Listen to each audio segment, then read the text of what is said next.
Olá, pessoal! Tudo bem com vocês? Muito prazer estar com vocês aqui mais uma vez, hoje numa live muito esperada, muitas pessoas aí pedindo para ele retornar, mas eu sei que ele estava com atividades mil e não conseguiu retornar. Muito obrigada aí, Rafael. O pessoal que está por aqui, que estava aguardando, a gente estava tentando entrar aqui em conexão e para trazer para vocês o melhor desse ser que é iluminado, que faz tanto bem ao coração das pessoas, o nosso querido aí, Tato. Antes de mais nada, eu gostaria de agradecer a todos, né, que estão aqui, o pessoal da Europa, França, Espanha, Canadá, né, Toronto, né, as minhas amigas de Toronto, Portugal, o sul do nosso Brasil, aí Curitiba e Florianópolis e Rio Grande do Sul, o pessoal que está aí nos grupos, e o pessoal do Nordeste, que eu amo de paixão, aí Fortaleza, Bahia, né, e também Pernambuco. Eu gostaria muito de agradecer a todos a participação, verifiquem se estão inscritos no canal, porque nós precisamos da interação de vocês para que esse canal seja colocado para mais pessoas, ok, gente? Então, hoje, mais do que justo, a gente está aqui junto, sabendo que essa semana vai ser uma semana muito importante para nós aqui, nesse despertar, estamos com muitas lives aqui programadas até o final do mês, inclusive trazendo uma novidade para vocês aí que estão hoje no canal.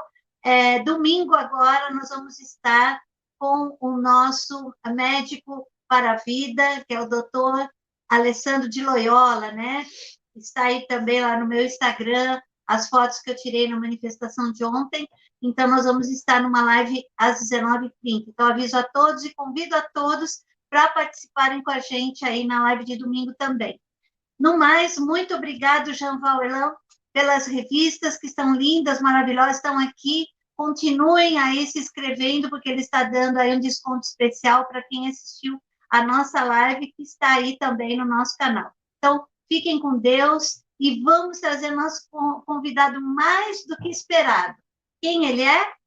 Tato Sabe, cadê você? Aqui, Ana, te ouvindo, que legal. Boa noite, Muito tudo bem? obrigada. Tudo Estava jóia? Boa todo noite. mundo te esperando, Tato. Você não sabe como você é aguardado aqui no nosso Ai, canal. Ana, que gostoso.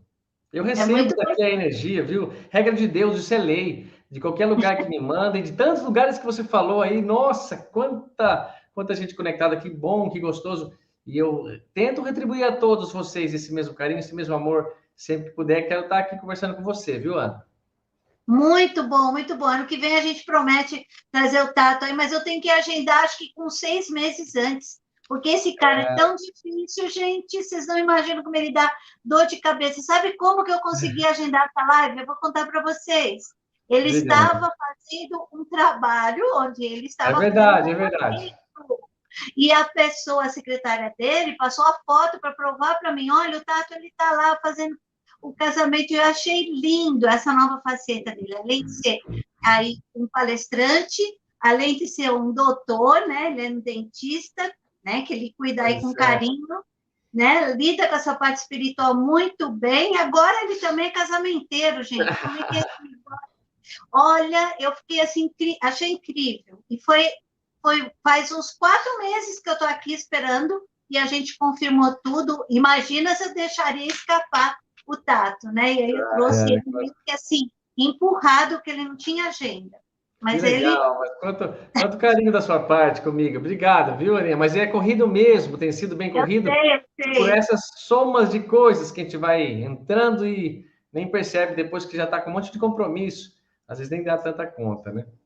eu sei. É que você tem agora uma secretária que ela toma conta da sua agenda e ela é brava, né? Ela deixa tudo certinho, ela não deixa brecha. Agora o Tato não pode. Aí é assim, tá certo. Agora, Ela ajuda muito. deixa eu te perguntar, meu querido, muita gente nova aqui no canal, como esse Sim. canal é expandindo a consciência, né? O nosso motivo aqui, a gente traz vertentes de várias áreas, né? Então a gente sabe que você é um profissional da área aí de odontologia e que Exato. você se dedica também a fazer uma parte da sua vida, uma grande parte da sua vida dedicada à doutrina espírita de Allan Kardec. Como que você Exatamente. consegue fazer tudo isso? Me explica isso, pessoal. Bacana. Ana, o Divaldo uma vez respondeu algo semelhante, dizendo assim, que nós não temos no Espiritismo uma profissão, né? Nós não recebemos nada de salário, como às vezes um pastor ou um padre recebe, é muito justo, é muito certo tudo. Mas nós não temos, né, esses encargos que recebemos salário. Então, nós precisamos ter uma outra profissão. Eu sempre gostei da odontologia, meu pai é dentista, meu irmão mais velho é dentista, e me encantava essa área. E nós, seres humanos, podem perceber, somos multifacetados, nós temos muitas possibilidades de exercer produtividade honesta, com saúde. Então, eu me dediquei à odontologia como profissão, mas sempre fui alguém que poderia ser chamado religioso. Eu sempre gostei de fazer prece, eu sempre me apoiei nessa questão, fora a ciência, né, fora a filosofia, mas sim uma relação íntima de fé com Deus, que é a minha relação com Ele, porque eu não consigo, pela ciência, mensurar nada do nosso Pai, né? Mas aí eu então me dedico a um bom tempo da minha vida nessa atividade de estudar a doutrina espírita e aí ministrar cursos, palestras, alguma coisa nesse sentido. Nas casas espíritas que eu trabalho, eu faço as palestras e também atuo dentro de um trabalho prático, né, que é a nossa reunião mediúnica, que é de reunião de estudo também, mas que também há essa reunião de mediunidade, onde os médiuns entram em contato com o mundo espiritual e nós temos muitos trabalhos ali envolvidos, com muita seriedade, muito respeito e muita verdade também, viu? A todos que são novos do canal, os outros que estão aqui nos acompanhando, muito bem-vindos, você nos dá muita alegria de estar aqui ouvindo, mas a minha opinião, essa possibilidade, é uma visão dada com total honestidade, oferecida a todos que quiserem analisar. Se for bom para você, se for interessante, use, pratique, aplique na sua vida e veja os resultados. Agora, se você achar que é mentiroso, não é válido, alguma outra coisa é melhor, mesmo que você entenda e respeite, vá nisso, mas apoie-se nessa condição. Então, a doutrina espírita, com prazer, me faz estudá-la, particularmente por meu interesse, porque comecei fazendo assim, e aí, com o tempo, apareceu a oportunidade de ser professor, de coen, de ser palestrante espírita, né? E a gente acaba estendendo os horizontes, porque a gente nem imagina, mas começa a fazer palestra e vai se divulgando. Hoje em dia, com as redes sociais, possibilita isso muito mais. Acabamos indo fora do país, fazer palestras espíritas, e sempre com a mesma ideia: transmitir uma mensagem baseada muito no Evangelho de Jesus e baseada também numa lógica, pessoal, numa filosofia, numa ciência que pode ser analisada, observada e chegada a conclusões muito importantes e profundas da nossa existência, da nossa vida. Então, me dedico muito a isso, mas também me dedico a ser pai do Henrique, me dedico a fazer algumas coisas, a tocar violão. Isso é muito gostoso, pessoal. A vida é muito prazerosa de se viver. E eu convido você a isso. Existe um filósofo chamado Aristóteles, né? Ele foi aluno de Platão, que foi aluno de Sócrates. Olha que trio na sequência ali, poderoso, que veio trazer mensagens importantes para a gente. E o Sócrates escreve que todo ser humano precisa encontrar a sua eudaimonia. Eudaimonia, para ele, é como um talento natural, um recurso natural que levará à felicidade. Como assim? Veja que quando a gente fala assim, cita para mim um recurso natural qualquer, nós vamos citar um recurso, por exemplo, como o petróleo, os minérios, ouro, alguma coisa, as madeiras, um recurso natural. A gente não pensa no nosso próprio recurso natural, que temos muito a oferecer, e diferente de uma pessoa para outra.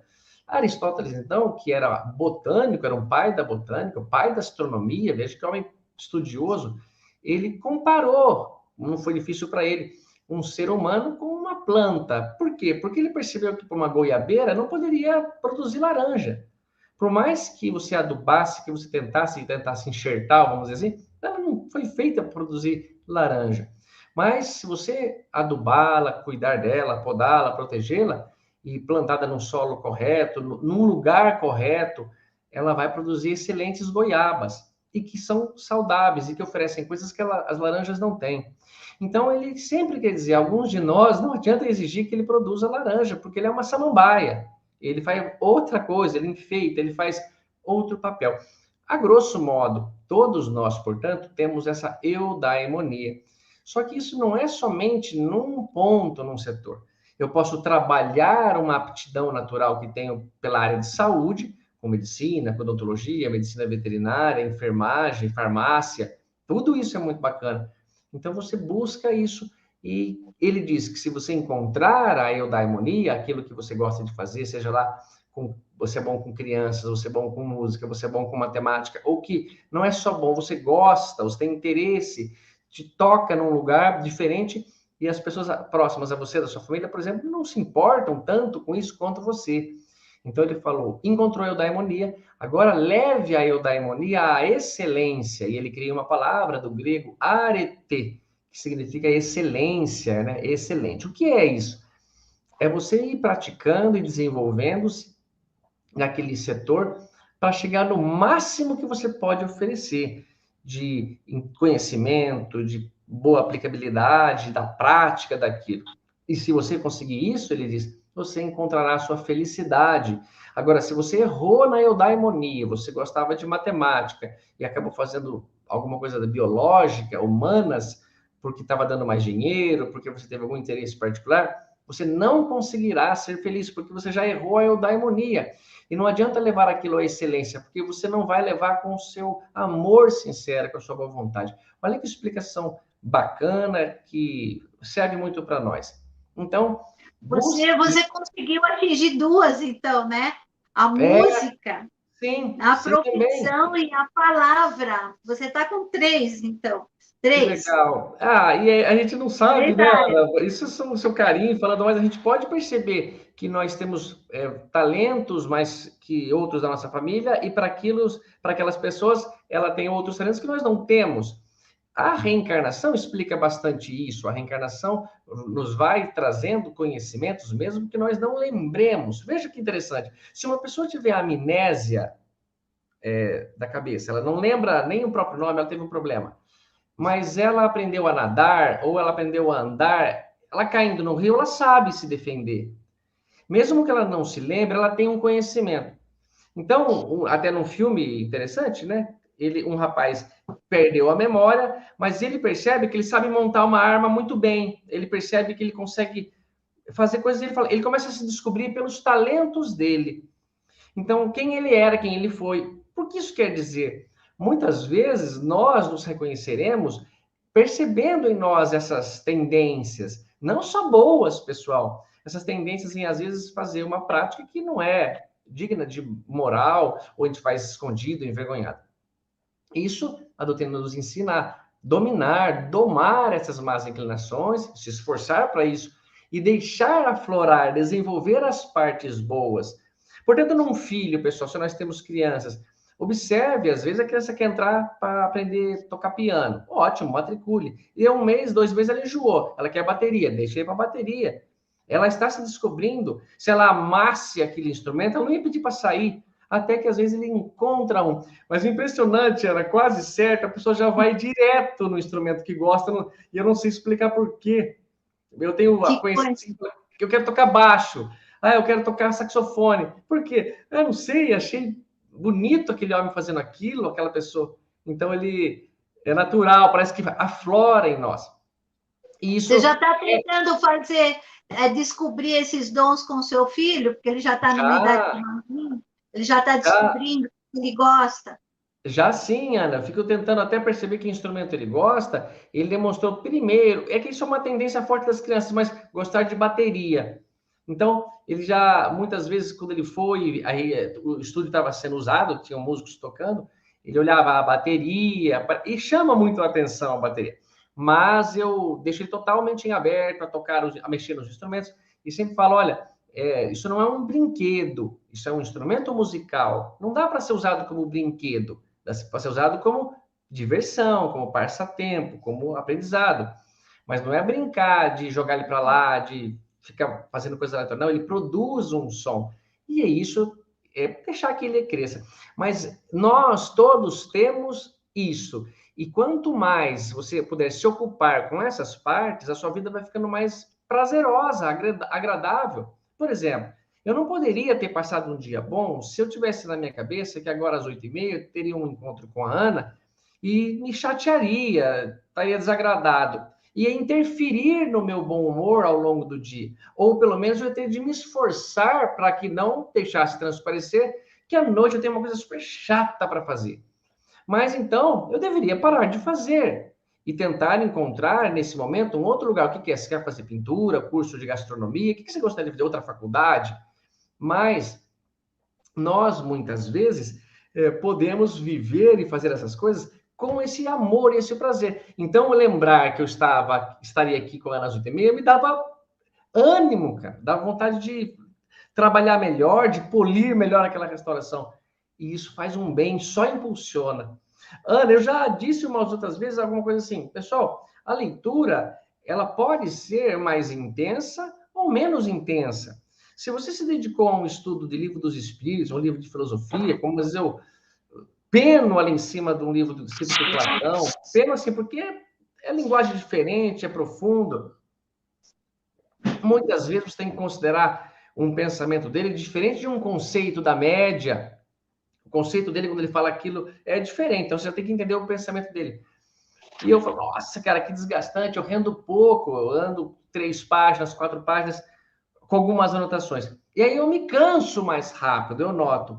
Mas aí eu não preciso agora ir fazer uma coisa completamente baixo nível. Ou que eu posso agora, por exemplo, assistir um filme interessante, eu posso tocar um instrumento musical, praticar uma coisa, eu posso ler um livro mais light, eu faço muito disso. Ler um romance, mas o romance, pessoal, não é paixão, tá? O romance é história, que envolve um monte de coisa.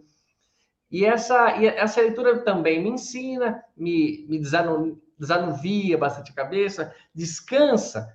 E isso que eu percebo, dá para fazer, ser útil o tempo todo. Há pouco tempo, Ana, e eu gosto de falar com você, eu gosto de contar as coisas, eu tenho total liberdade. Eu fiz uma palestra que foi me pedida sobre Eurípides Barçanufo. E Eurípides Barçanufo foi um homem, um trabalhador, pessoal, que era católico, depois, mais tarde, ele nasceu em Sacramento, né? Lá perto de 1900 e pouquinho, assim. E ele teve uma vida curta aqui na Terra. Ele morreu vítima da pandemia da gripe espanhola, onde 50 milhões de pessoas morreram. Olha que homem que viveu um fato semelhante ao nosso e morreu na pandemia, aos 38 anos. Mas, pessoal, quando você pega essa pessoa, Eurípides Barçanufo, você fala, será que está certa essa informação? 38 anos, mas ele fez tudo isso só com 38 anos?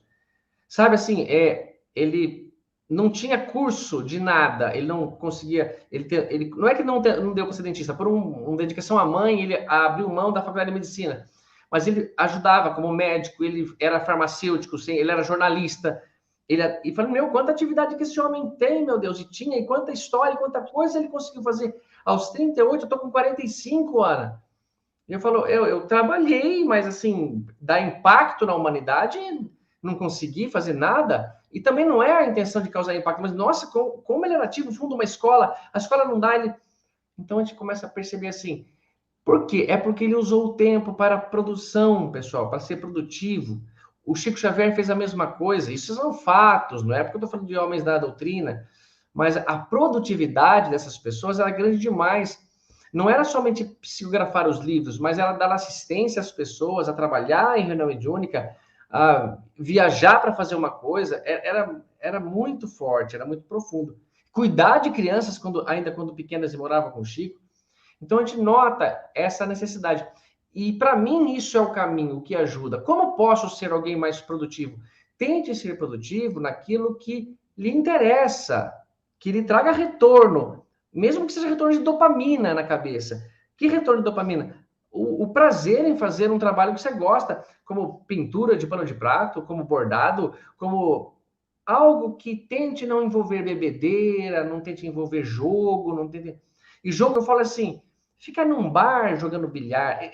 Uma vez o Chico falou pro Emmanuel, Ana, olha só, a gente vai entrando e não quero magoar e jamais ofender alguém. Mas ele fala, puxa vida, de manhã nós saímos de casa e esses homens estavam jogando bilhar. Na hora do almoço, ao voltar, às vezes as pessoas estavam ali jogando bilhar. Agora já está à noite, eles só fazem isso. O Chico, assim, mencionou, pensou, comentou, isso está no Livro dos Casos do Chico Xavier. E o Emmanuel o repreendeu.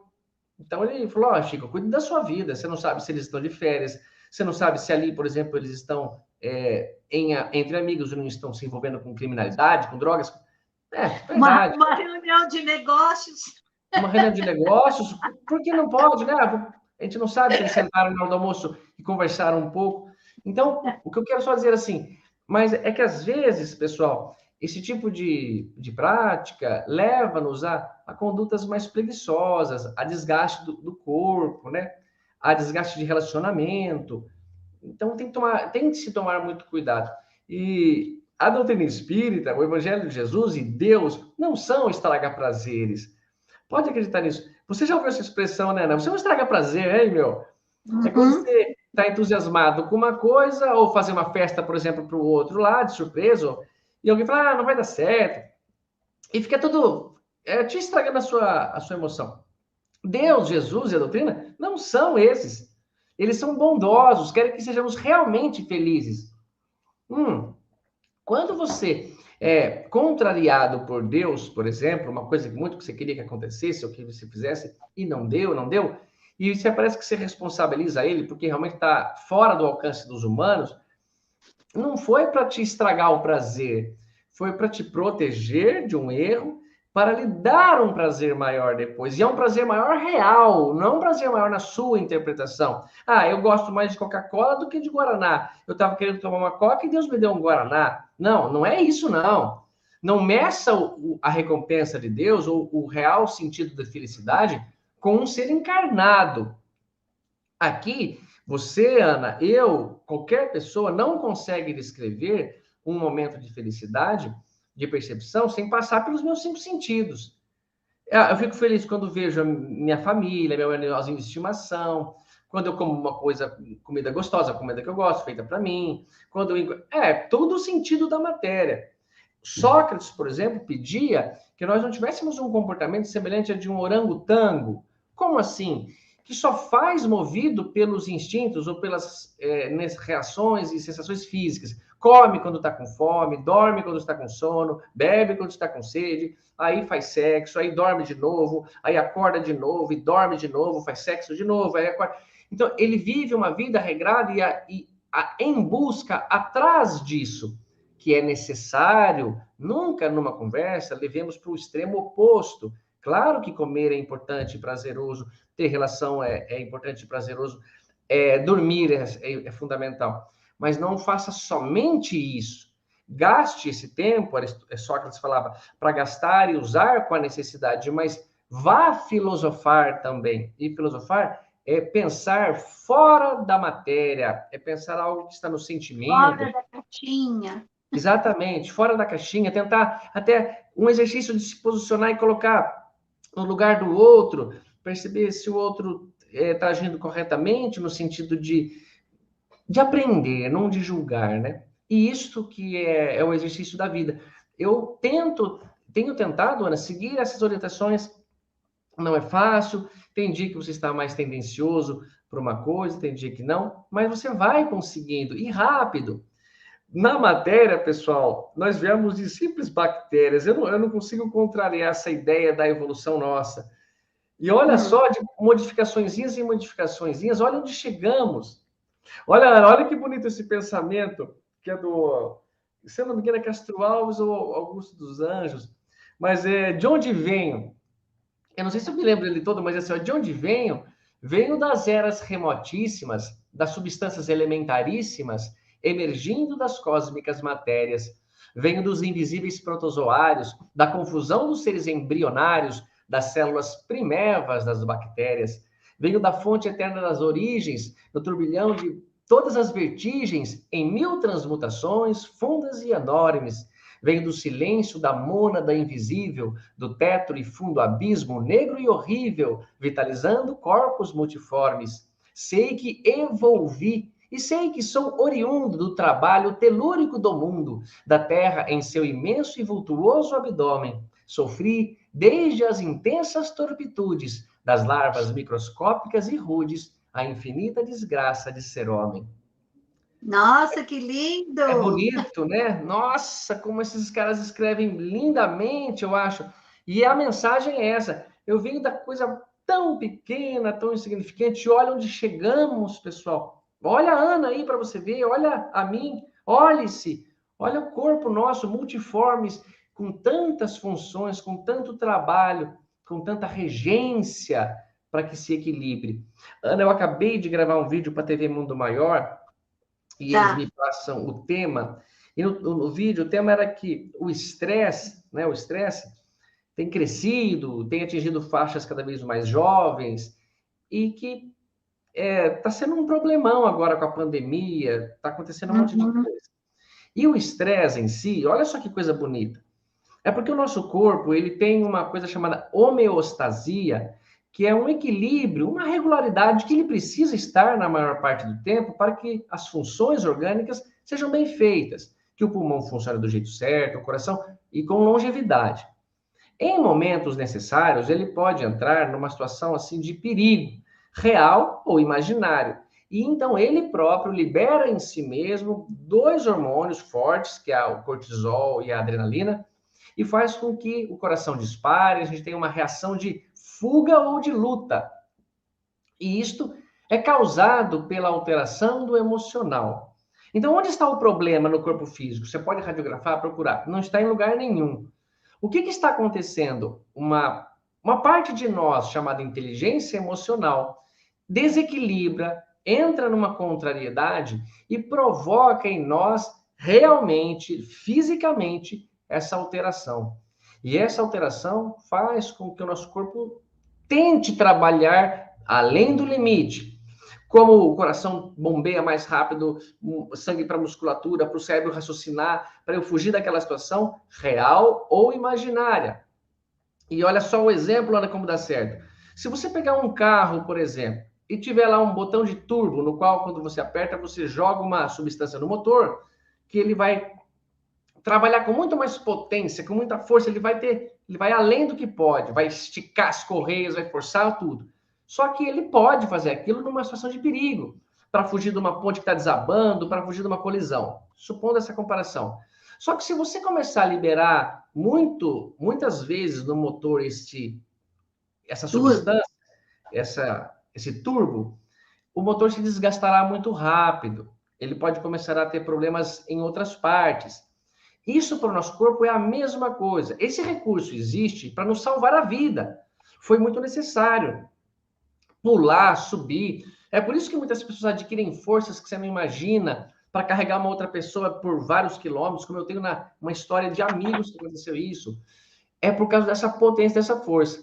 Só que se você fica tendo reações fictícias, imaginárias, não que você não tenha a dor, não tenha o disparar do coração, você tem, mas o provocado foi por essa emocional alterada, você vai desgastando e ele começa a ficar assim muito frequente. Qualquer coisa ele já começa a achar que está acontecendo muito para ele. É como se ele entrasse num automático de gerar isso. E a gente se Uhum. desgasta, Ana. É um problemão muito sério. Então, isso eu estava dizendo por causa da nossa conversa. Agora deixa eu te Fazia... perguntar, Claro, como que Aninha. você lida em consultório com o momento da dor e do medo? É Porque você verdade. tem que trabalhar isso e energeticamente, com essa consciência espírita que você tem, como que você lida com a dor e o medo de crianças à frente a um dentista que de repente, né, vai causar uma dor, tem medo de um outro que não tinha uma cara muito boa, que não era simpático com você, Com né? certeza traz um Ou o trauma, amigo, né? né? Os traumas, né? Como que você lida com isso, tá? Ana, Você muito tem legal essa algumas pergunta. brincadeiras, você é cômico. Sim, sim, exatamente. Que gostoso poder falar sobre isso e você me dar essa oportunidade. Cada pessoa, ela reage de uma maneira. Muitas pessoas, ela tem medo de tomar a anestesia. O problema dela é quando ela precisa da anestesia. Quando ela vai fazer limpeza, quando ela vai fazer uma coisa, ela está totalmente sossegada. Então, é um ponto bem específico. Durante as outras sessões clínicas que eu vou fazendo com ela, e muitas delas realmente não precisa de anestesia, por exemplo, Ana, você tem um dente da frente que tem um diastema, um espacinho na própria natureza. Não é nenhum defeito, mas incomoda a pessoa esteticamente. Então, ela não precisa da anestesia. Ela faz com maior liberdade. Mas, então, durante esses procedimentos, se ela já demonstrou, você vai mostrando para ela uma realidade através da fala, da conversa, da brincadeira, que você consegue desconstruir aquilo.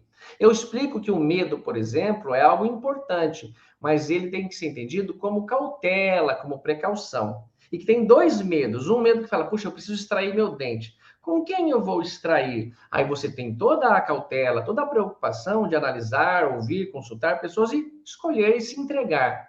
Esse não é que ele não tem medo, ele tem um medo que nós podemos chamar o medo protetor. Mas aquele que paralisa você, de que, por exemplo, você precisa extrair um dente, mas tem tanto medo de ir em qualquer dentista, qualquer profissional, que deixa o dente chegar a situações muito perigosas, muito problemáticas, esse é um outro tipo, um outro mais grave. E ele precisa vencer essa parte. Então, eu não quero tirar o seu medo, mas eu quero tirar a sua paralisação, o que está te blindando, impedindo de vir aqui e tratar com total segurança. Mas, Ana, olha só para você, que deve ser uma pessoa que tem muito medo de anestesia. Não, tô brincando. Olha só. Quando Eu tenho você medo dá... de injeção. Eu tenho medo de injeção. Então, anestesia era um dos medos. E aí, quando eu vi que a anestesia deixava eu sem dor, então eu sempre pedi anestesia. Então, Claro, claro, mudou Ana. de termo. E eu digo isso para as pessoas: olha, você não gosta de anestesia? Ninguém gosta, né? A gente gosta de tomar um sorvete. Mas você imaginaria tratar sem ela? Aí a pessoa, Meu Deus. não. A anestesia é que nós temos que colocar um líquido dentro da mucosa, de um jeito muito delicado, muito tranquilo. Que eu passo um anestesiante superficial, que vai anestesiar, e eu vou. E eu falo, ó, eu lhe prometo, eu não gostaria de ser desmentido por você, porque aí perdemos a confiança um no outro. Eu vou te falar uma coisa, e que se acontecer, você pode perder um pouco da confiança em mim. E eu digo, você não sentirá. E hoje em dia, Ana, dá para fazer um trabalho sem dor. Eu falo, não dá para te impedir aquela sensação da boca dormida, da boca adormecida, né? Com aquela parestesia, com aquela anestesia. Mas dá muito sim para você não sentir dor. E a pessoa vence. E depois, Ana, eu costumo brincar assim: ó, eu vou fazer um procedimento agora que as pessoas gritam bastante, tá? Mas não é que dói, elas gritam de felicidade. Aí a pessoa já, ela já percebe isso, assim. Aí falou, as pessoas perderam o respeito da minha profissão mesmo. Ninguém tem mais medo de mim, e dá para você ter carinho. A pessoa às vezes precisa de um pouquinho mais de tempo só. 5 minutos a mais dessa parte, você já ajuda, não vai fazer diferença. Mas eu não sei, Ana, tem umas pessoas que eu acho que não gostam de ser dentistas porque não encontraram a eudaimonia. Ele está tentando só apoiar a odontologia para ganhar bastante dinheiro, o que é uma bobagem, porque ela poderia ganhar bastante dinheiro fazendo alguma coisa que gosta, que não precisava ser odontologia. Então, elas pulam passos, elas não tornam a odontologia ou praticam na sua plenitude, como falou o Dr. Bezerra de Menezes, que ele praticaria a medicina na sua plenitude, quando ele oferece o anel dele para comprar uma receita de um remédio para curar uma criança que ele nem conhecia. Essa plenitude é atingível se você buscá-la, se você entender, se você compreender.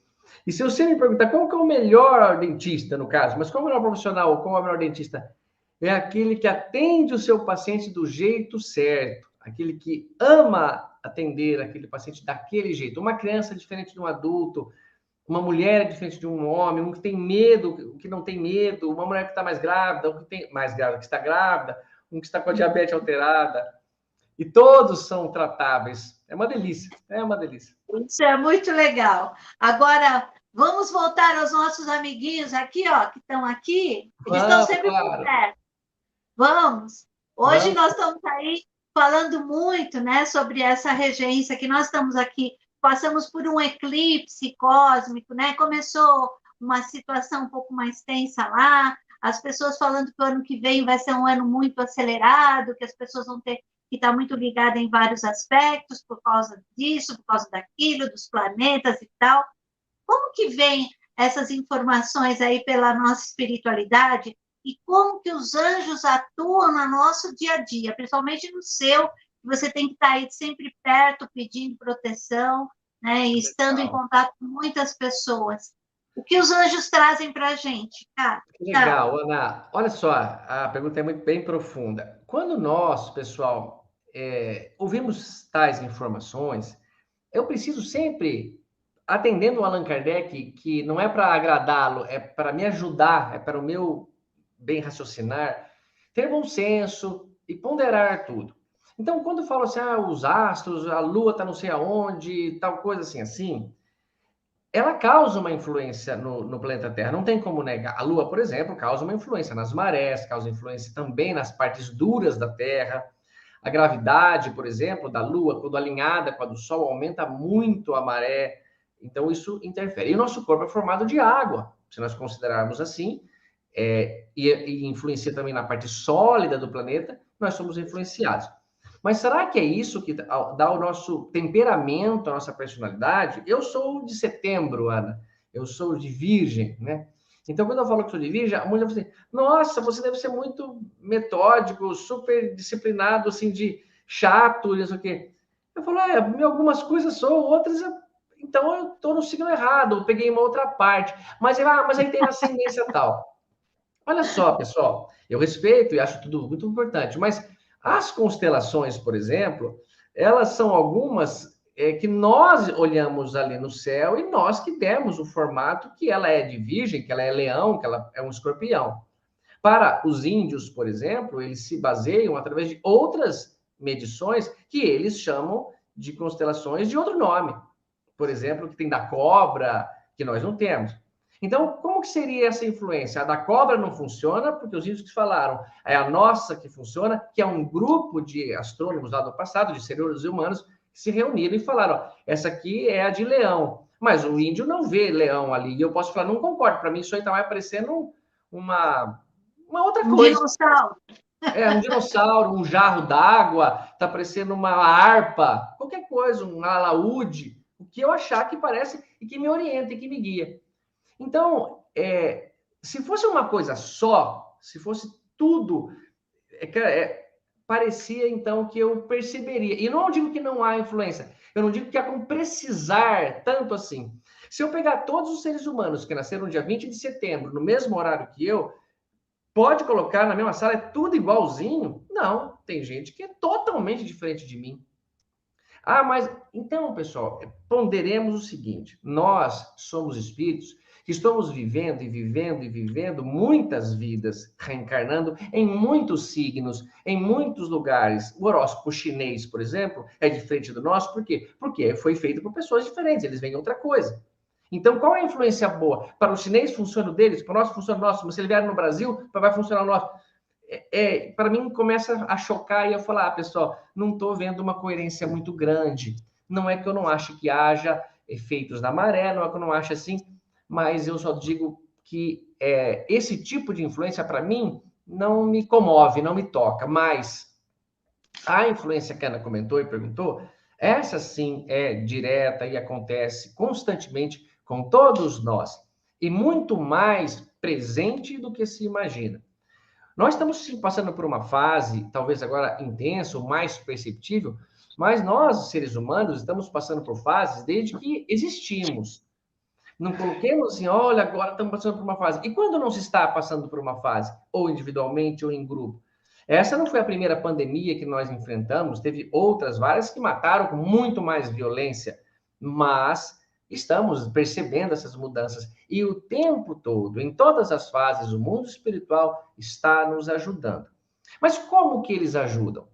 Eu achava, Ana, que o anjo da guarda, quando eu era bem pequeno, ele tinha uma influência na minha vida tão intensa que ele chegava até me desviar do buraco, ele me empurrava para dentro da piscina para não bater a cabeça, que eu fui pular, quase bateu mais o anjo da guarda.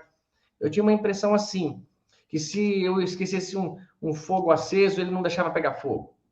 Depois, com o conhecimento e entendimento, eu percebi que eles não podem influenciar desse modo, porque senão eles me tornariam uma pessoa descuidada. Se eu percebesse já realmente que se eu largar o fogão aceso, o anjo da guarda desliga para mim, então eu naturalmente começaria a fazer coisas com muito mais preguiça, com muito mais relaxo. Cada vez mais perigosas, né? Perigosas. Eu vou pular para um precipício, a anjo da guarda vai me segurar lá Claro, embaixo. Não, eu vou saltar de paraquedas, o anjo da guarda abre para mim, mesmo que esteja mais ou É, menos dobrado. Não, pessoal, não pode. Tiraria toda a nossa responsabilidade. Então, eles não fazem assim, tá bom? E não entendam isso como assim, ó, que lamentável, ó, que triste, ó, se destruiu uma ideia. Não, que mal que é o é, anjo. nada disso, não, isso é muito importante. E graças a Deus, porque se eles pudessem nos ajudar assim, então pessoas que não têm corpo físico e que não gostam da gente também poderiam a ligar o fogo em vez de apagar, a fazer uma armadilha para eu cair enquanto eles podem manipular da matéria. Eles não podem. Então, se você um dia acordou, como às vezes eu escuto, Ana, como estava a sua vida? Ah, senhor de uma religião lá, estava um inferno. Teve vez que eu saía de casa, os quatro pneus murcho.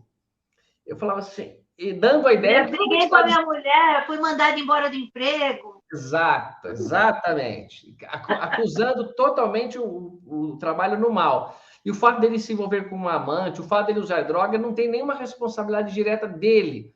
E sim de algum. Não, pessoal, não é isso. Por isso que voltemos a essa real influência e essa real condição.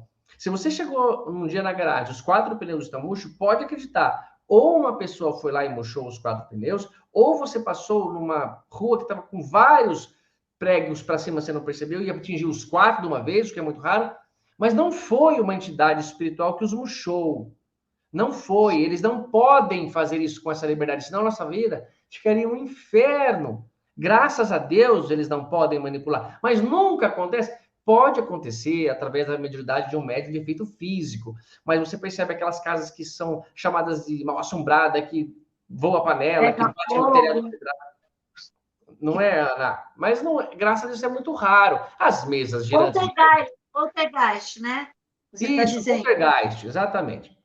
As mesas girantes de Kardec eram mesas que eram manipuladas por médiuns de efeito físico, que os espíritos conseguiam fazer isso, tá bom? Mas vamos lá, então, no que é colocado. Esse é do Influência. Coen. Esse é do curso Coen. É verdade. Conta mesmo.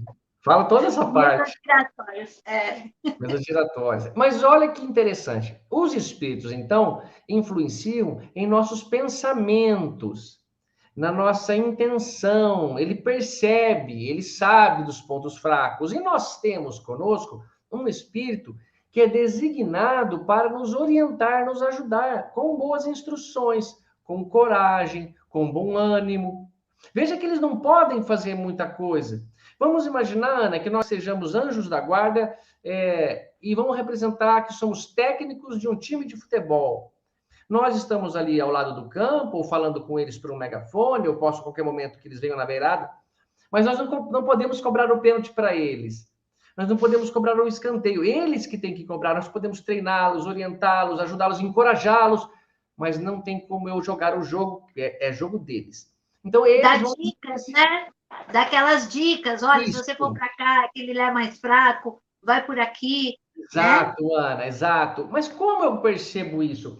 Kardec chegou a perguntar, pessoal, quem quiser aprofundar a questão 459, olha, Ana, que legal. Influenciam os espíritos em nossos pensamentos e em nossos atos muito mais do que imaginam. Influem a tal ponto que de ordinário, ou seja, de comum, são eles que vos dirigem. Como assim? Pessoal, se você tiver uma pessoa que fica te dando pensamentos que já são favoráveis aos que você quer, aos que você acha, você aceita. Nós somos influenciados, ainda mais sem perceber que é alguém que está soprando, quando lhe parece um próprio pensamento. Kardec fez a mesma pergunta porque ele começou a ficar muito interessado nessa influência. Ele fala: de par com os pensamentos que não são próprios, ou seja, com os meus, de par, ao lado deles, haverá outros pensamentos que nos sejam sugeridos? Olha que influência direta. Vossa alma é um espírito que pensa, não podem ignorar. Frequentemente, muitos pensamentos vos acodem a um tempo sobre o mesmo assunto. Então, muitos pensamentos, começo a pensar num assunto, começa a surgir vários pensamentos relacionados àquilo ou comigo. Então, dizendo que isso acontecem vários pensamentos, e não raro, contrários uns aos outros. Não acontece, Ana, com você, que você fala, eu acho que eu vou fazer tal coisa, viu? Você pensa, aí de repente fala, Sim mas ou não? Sim ou isso, não? sim ou não? Se eu fizer tal coisa, também vai que. Ah, mas olha, você fica assim. Muitas vezes ele falou, então não é você em conflito com você mesmo. Pode ser um deles o seu pensamento, o outro alguém querendo te estimular ou te contrariar, ou dois pensamentos que não são seus, mas que você fica ouvindo essa briga. Aquela metáfora, aquela alegoria, pessoal, de um ser humano, aí um diabinho de um lado e um santinho do outro, não é bem assim, que é um demônio todo voltado ao mal e um do bem para sempre, como se Deus tivesse criado um lado que desvirtuou para o mal. Não, nunca aconteceu isso com a obra de Deus. É um espírito representado pelo anjo da guarda, um anjo designado, um espírito mais evoluído que nós, designado a esse estágio para ele. Quando eu estava na faculdade de odontologia, eu cheguei a um ponto que eu comecei a fazer monitoria de cirurgia. Eu ajudava o professor, quando ele me designava, auxilia aquele aluno, auxilia aquele outro, explica para ele essa tal coisa. Num aluno que era calouro, estava vindo. Eu estava monitorando, por quê? Porque eu precisei passar por essa monitoria para conseguir algo maior no departamento de cirurgia. Não era um trambique, mas assim, ó, tem que começar com a monitoria, presta curso para monitoria. Então, Tem foi que essa parte. treinar, tem que treinar. Tem que treinar, ter paciência, treinar a ajudar o outro, treinar saber, treinar sair de uma situação, porque na monitoria, enquanto os alunos estavam fazendo a cirurgia já nos seus pacientes, muitas vezes você entrava em cirurgia, você auxiliava ele. Isso, para mim, me ensinou muito. E eu coloco isso sem medo de errar, como um anjo da guarda. Um anjo da guarda, Kardec diz que ele está na segunda ordem dos espíritos, que é a ordem dos espíritos bons, que ainda precisam experimentar provas, mas já não estão passando mais tantos por expiações, porque já estão num nível melhor, mas não são puros ainda, não são professores, não são do corpo docente. Eles são monitores, mas já cursaram, já passaram pelo nível que nós estamos, já sabem muito. Então, vem nos auxiliar. Na revista Espírita, então... Esse daí, Tato, ele é o que a gente chama de mentores. Exato. Muitas pessoas falam, é um mentor, não é um anjo, porque o anjo a gente fala como uma hierarquia maior, né? Legal, Aquele que Ana, vem com a legal. asa, né? Tomando conta, e a gente tem essa linguagem figurativa. Então, Perfeito. esses que estão mais próximos de nós, que falam de uma maneira mais direta, às vezes num sinal, numa intuição, é o mentor da É o gente. mentor, é o mentor. A denominação, algumas vezes no Livro dos Espíritos, eles respondem para Kardec que a palavra que vocês quiserem usar, tanto faz, basta que nós entendamos. Tanto que Kardec pode falar assim, como podemos entender por anjos guardiões ou anjos da guarda? Ele dá várias possibilidades de até de questões, mas é o que você falou. Anjo pode nos dar a ideia de um ser imaculado já, um ser angelical, muito elevado. E não é um Cristo que é o nosso anjo da guarda. Pode ser? Pode, mas por que seria? Por que se eu estou precisando de um simples monitor, um vereador pode resolver meu problema, eu vou falar com o presidente da República. Por que isso? Né? É pela lógica. Então, como a Ana bem comentou, às vezes eu até falo, o anjo pode dar essa ideia de um ser muito elevado. O anjo, então, é o mentor, o guia espiritual, o espírito amigo. Você pode dar a designação que você quiser. Inclusive, dá até um nome para ele. Você pode pensar, sentir, se sente ser um anjo que tem um perispírito masculino, que tem um perispírito feminino. Não é que tem caracterizadamente porque Deus criou um. É porque a roupagem dele mais recente era de homem ou de mulher. Isso não importa. Você pode então dar o nome para ela de Isabel, você pode chamar de Augusto, só para você ter um ponto de referência. Eu tenho também um nome que eu dou, mas eu sempre coloco com muito respeito. Eu falo, Senhor Augusto. Eu coloco essa postura e sinto que muitas vezes os mentores falam conosco assim, Senhor Rogério, Senhor Tato, porque eles estabelecem essa disciplina, essa postura. E não é assim, oh, e aí, cara?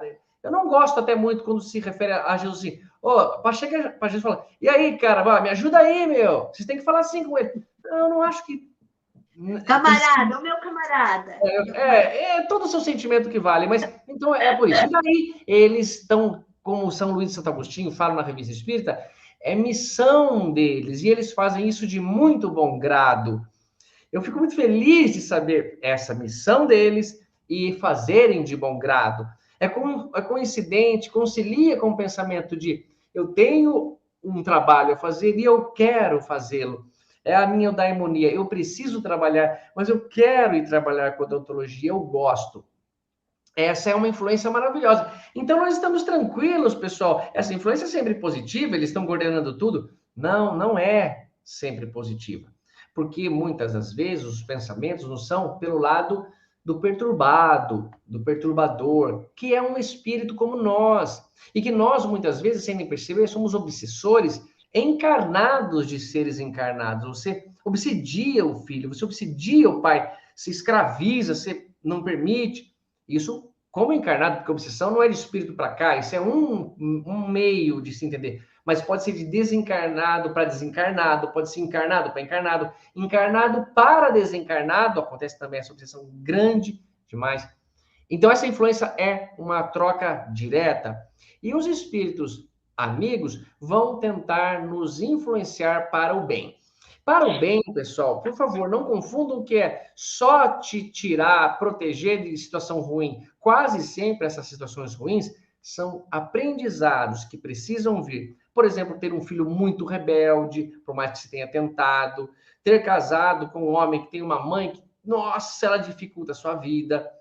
Essa situação não vai fazer com que os anjos da guarda façam a sogra ficar boazinha. E só um exemplo, tá, pessoal? Tem sogras maravilhosas, porque as sogras também são mães, as sogras também são irmãs, as sogras são as mulheres, né? Então, essa situação não é que ele vai matar e a pessoa, como uma vez pediu para o doutor Bezerra de Menezes, matar a esposa para reencarná-la, uma coisa absurda assim. Não, eles vão nos orientar como enfrentar a situação, orientar como aprender com aquilo e encarar o que não pode ser mudado. Porém, os espíritos perturbadores vão dizer, talvez, de uma maneira para você: não, não aceita isso, não. Você é muito mais importante do que isso, cara. Não vai lá, não, não passa o Natal, não. Fala que você não vai, que a tua mulher também não vai, e teus filhos não vão. Esse conselho, aparentemente, realmente, eu não vou lá me desgastar, não. Esse conselho é o bom. Às vezes não é, porque é importante para sua esposa e passar com a mãe, que possivelmente vai estar o irmão, vai estar o pai. É importante para as crianças conviverem. É isso que é o grande problema nosso, discernir qual que é a boa. Kardec perguntou assim, ó, como havemos de distinguir os pensamentos que nos são próprios do que nos são sugeridos? Porque se eu souber qual que é o meu, qual que não é o meu, pelo menos já fica fácil. Ele fala: quando um pensamento vos é sugerido, tendes a impressão que alguém vos fala. Para eles pode até ser fácil. Para a gente tem que passar pelo sentido. Ah, ninguém me falou. Como assim? Não tive essa impressão, alguém me falou. Veio tudo como pensamento meu. Então, concordo que é difícil, mas para eles deve ter um jeito tão sutil que nós não percebemos que dava para perceber. Eles continuam. Geralmente, os pensamentos próprios são os que acodem em primeiro lugar. É verdade. Às vezes, em primeiro pensamento acontece, aí eu começo a emitir a minha forma de pensamento, as minhas ondas que já são captadas, e aí chega a companhia. Por isso aqui um detalhe importante na nossa conversa. Pessoal, não permaneçam muito tempo com um pensamento cristalizado no mal, na vingança. Não fiquem muito tempo entristecidos e abatidos. Criem maneiras de elevar o padrão vibratório. Conta uma história para si mesmo. Lembra quando você era criança. Assiste um filme que você gosta. Vai fazer algo que te desfoque daquilo.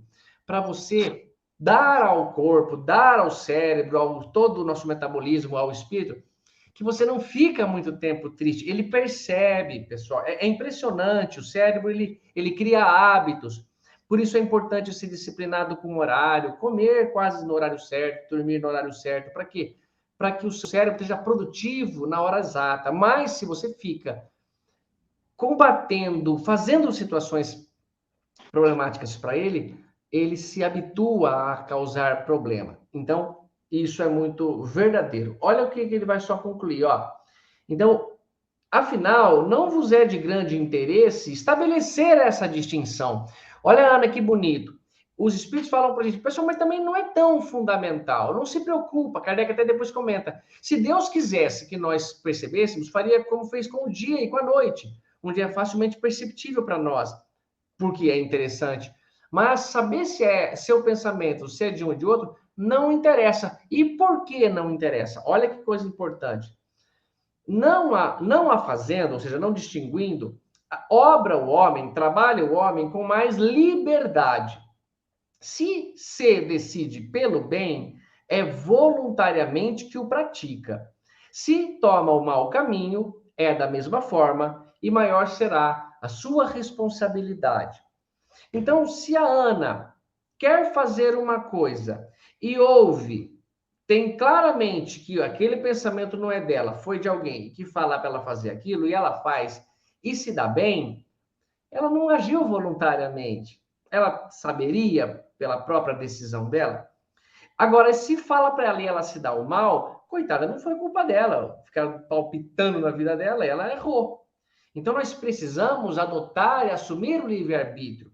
Se eu fico ouvindo e sabendo discernir qual que é pensamento de espírito, mesmo que não seja bom ou elevado, para qualquer lado ele me atrapalha. Se for o anjo da guarda que deu e eu souber, ele tira o meu mérito.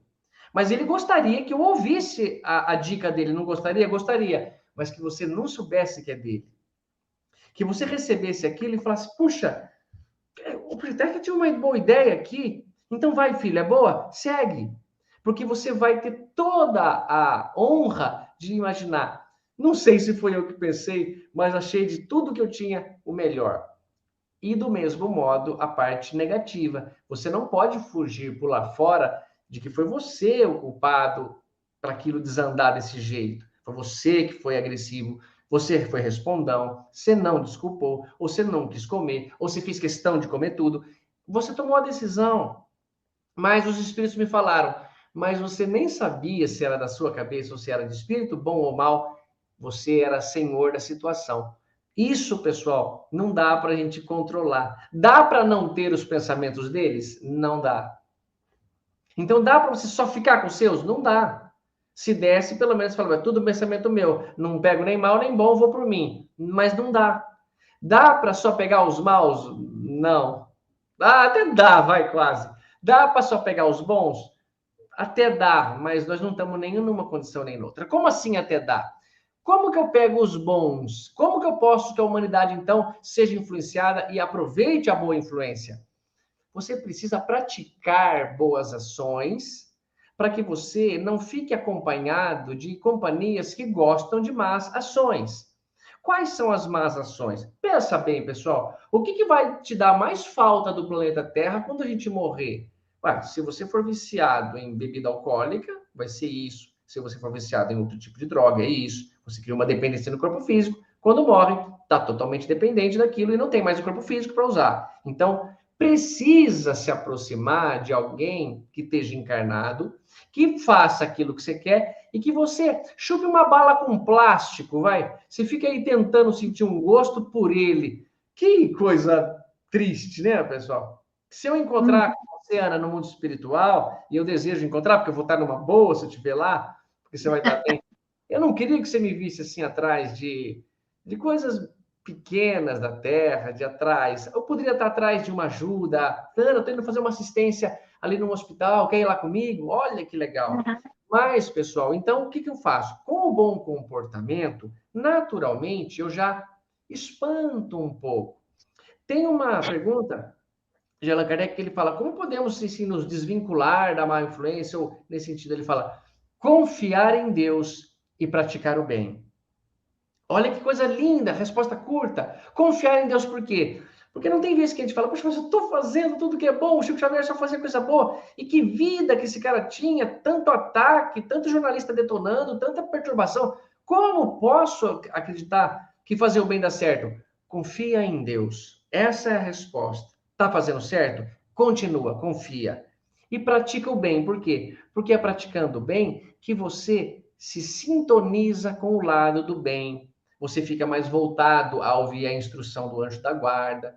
do mentor espiritual, você fica menos desconectado com eles, porque eles já não estão te acompanhando tanto no dia a dia. E não adianta tocá-los da sua casa. Eles não têm corpo físico. É como se eles respondessem assim: você quer que eu saia? Chama a polícia me tira. Liga aí 90. Eu não saio, cara, não saio daqui. O que você quer? Trancar a porta? Pode trancar, eu passo pela parede, pela janela. Eu estou com você, amigão. Você me dá carta aberta para entrar na sua casa. Lembra, Ana, no livro, acho que Obreiros da Vida Eterna, quando o André Luiz começa a acompanhar alguns velórios e alguns processos de desencarnação, e o André Luiz percebia que algumas casas onde se eram veladas os próprios familiares, ali dentro da casa da pessoa, alguns espíritos chegavam e ficavam na janela olhando, o André percebia que era espírito, e ele falava, né, André, note aquelas pessoas, eles não entram, e eles ficavam na porta e iriam embora. E em outras casas, os espíritos entravam com liberdade, cheiravam no caixão, assim, se aproximavam da boca da pessoa no caixão, era uma coisa assim, nossa, que coisa ruim. E o André falou, mas por quê? Ele falou, porque a casa é protegida, ela é blindada, porque se fazia evangelho no lar, se praticava uma moral digna, é uma vibração que você não consegue entrar. É que nem você entrar num lugar que você não sabe nadar. É como você ficar olhando para o sol. Não, é muito, muito perturbador, muito incômodo. Uma música que você não gosta, um ruído horrível, um cheiro ruim. Você sai. É como ligar para pernilongo, um incenso, um veneninho de parede. Naturalmente, a nossa cabeça tem que ser tudo com metáforas, assim, com analogias, mas ela funciona bem assim. E daí, pessoal, com essa prática, com essa atitude, você faz com que a sua vida se torne mais conectada às boas influências. E aí você vai ter mais ideias para escolher, menos ideias ruins dando palpite, e assim acontece. Mas não é fácil, Ana, não é fácil. É muito detalhe. E o sentimento de raiva também perturba a vingança, chama atenção. Me fala uma coisa, em termos de você orar, quando você ora, melhora, a gente sabe, ora que melhora. Mas, Verdade. assim, por que os anjos eles só se aproximam quando eles têm permissão para eles poderem estar perto das suas intenções? Que Ou legal. eles... aí tem gente que fala acender ou não acender velas, né? Ou está... Pode ou não pode? É bom para dentro de casa ou não? Passe umas dicas. Como que a Claro, gente fala para conversar com eles? cada pergunta é legal. Pessoal, dentro do bom senso, do respeito, tudo é bem-vindo. Por exemplo, a minha mãe, quando eu montei o primeiro consultório, ela com todo carinho colocou lá uma lentilha, um alho, um pouco de sal grosso e levou no consultório. Ela achou que aquilo traz proteção para mim. Eu aceitei de coração, mesmo que a doutrina espírita não tenha isso. Ela, às vezes, quando eu vou viajar, Ana, ela quebra um pedacinho de um raminho de uma árvore, que na casa dela tem, e coloca assim no ar-condicionado do carro, para que aquele raminho me acompanhe como uma proteção. Isso é um comportamento pagão, pessoal. Não de pagão de maldade, de anticristão. Algo da natureza, retirado, extraído ali, como se aquilo tivesse uma força. Aquele raminho, a lentilha, o sal grosso, o alho, podem ser ótimos alimentos, muito gostosos, mas em si não tem um poder de blindar nada. Mas se a fé da minha mãe e o amor dela se motiva com isso, se fortalece em imaginar, está protegido o consultório do meu filho, eu fiz a minha oração, isso blindará. E este amor do católico, este amor do evangélico, com o seu inário evangélico, com seus cânticos, então, pode pôr uma espada de São Jorge? Pode. Só que lá na China, por exemplo, eles podem colocar um óculos de ponta cabeça, sei lá. E em si... aquele gatinho que fica assim, Exato, né? exatamente. Aquele gatinho. Tudo, pessoal, é simbologia e que nós... Intenção. E que nós, no futuro, deixaremos. Tenho confiança absoluta que Jesus... A fitinha do Bonfim, que você É, vai lá, a faz a figa. oração. Por quê? Porque cada vez que você lê, olha, você lembra que você tem que atrair aquilo para você. Talvez Exato, Ana, não isso é a mesmo. fitinha, mas é a intenção que você coloca naquilo que traz a possibilidade de acontecer. Talvez ela dá um start. Olha, tem que Sem acontecer dúvida. aquilo. Ana, e é tão fácil usar a técnica maêutica e perguntar, como Sócrates fazia assim, para uma pessoa, vou pegar dois da mesma religião, dois católicos, um é muito amoroso, uma mãe amorosa, faz prece com fervor, tudo bem. E o outro é um meio vai de domingo, vai lá, gosta de uma social. Aí, um está com a hóstia na boca, e o André Luiz chama a atenção que a hóstia desempenhava muitas energias de potência na cabeça por aquela hóstia. Você acha que a prece daquele senhor, desse rapaz, é maior por causa que a hóstia dá alguma potência a ele? Em si não pode ser, pessoal. O amor sincero dessa senhora, nesse exemplo, é maior mesmo com hóstia ou sem hóstia. Mas se ela também recebe e aquilo a impulsiona com mais amor, mais fé, é um amuleto para ela. O Kardec, olha só que interessante, ele falava que os médiuns, muitos deles, seguravam objetos metálicos e que não precisava, aquilo era uma coisa sem necessidade.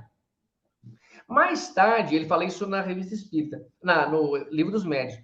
Mais tarde, na Revista Espírita, ele explica, não contradizendo, mas afirmando que muitas pessoas, segurando sim um objeto metálico, desenvolviam uma mediunidade mais fiel, mais profunda.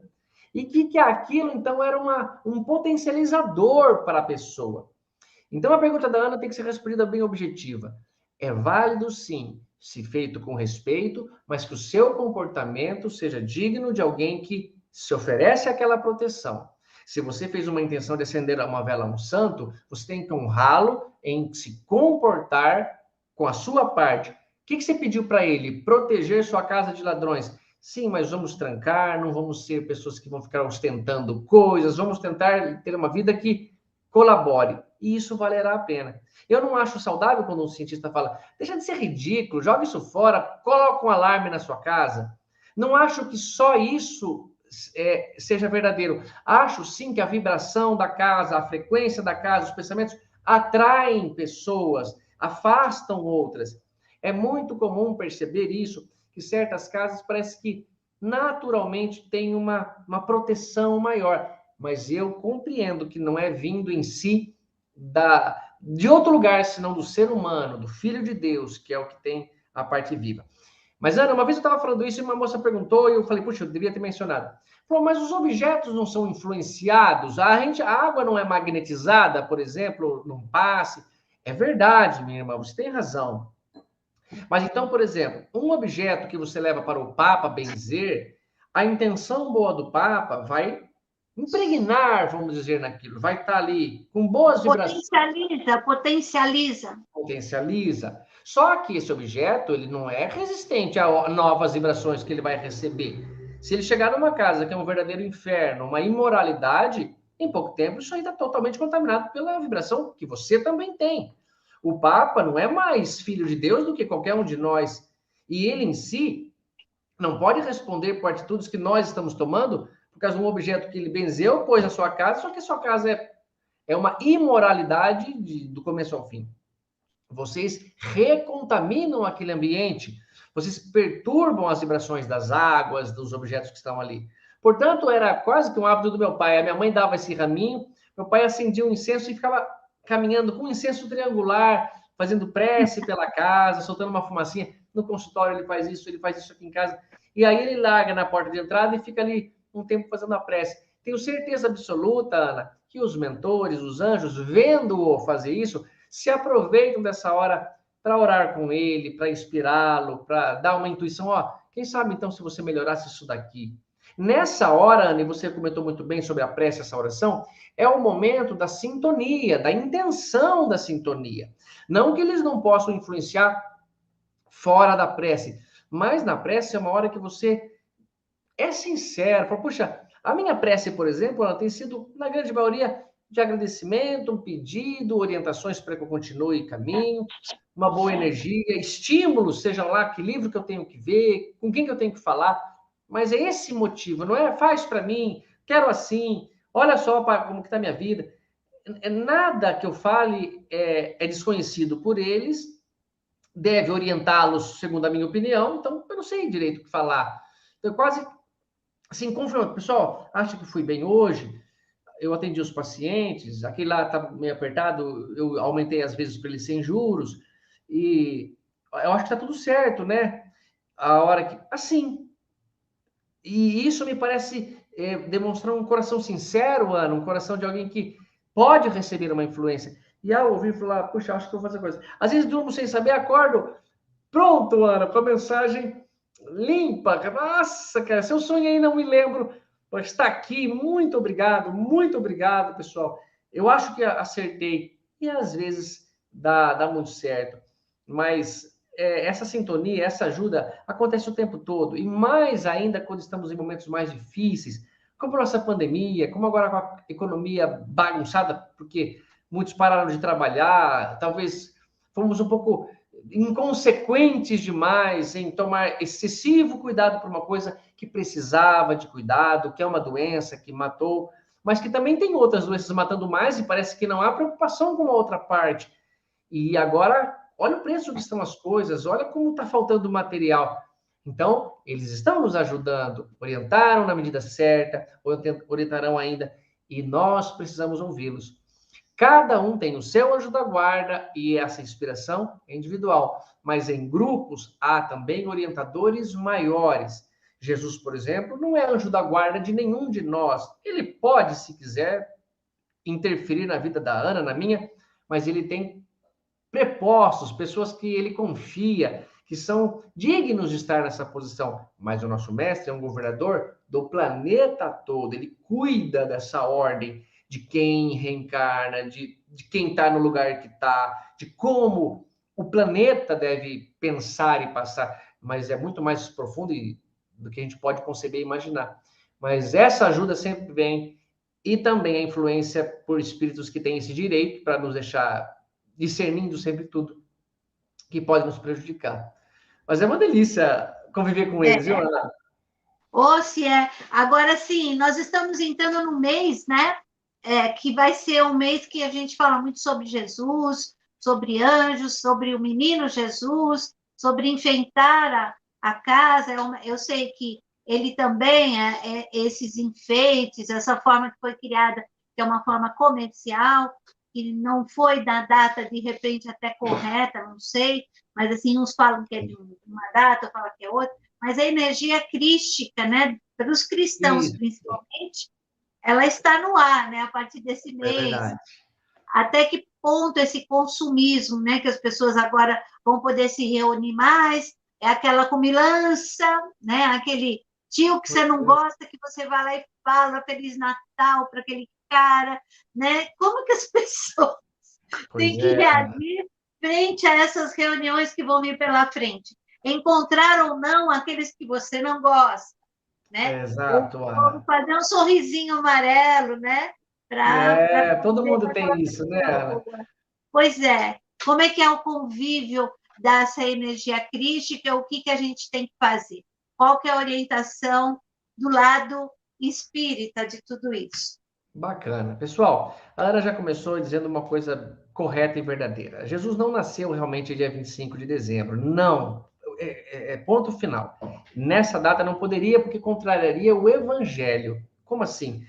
Há uma descrição dada do nascimento de Jesus, falando sobre isso, e que eles dizem que os animais estavam ao relento, né? E não poderia ser na data, então, de 25 de abril, porque ela era deserto, os animais não sobreviveriam ao relento na data do nascimento. Então, é muito provável, nós não temos uma data precisa, mas que tenha sido ali perto de fim de março, abril, né?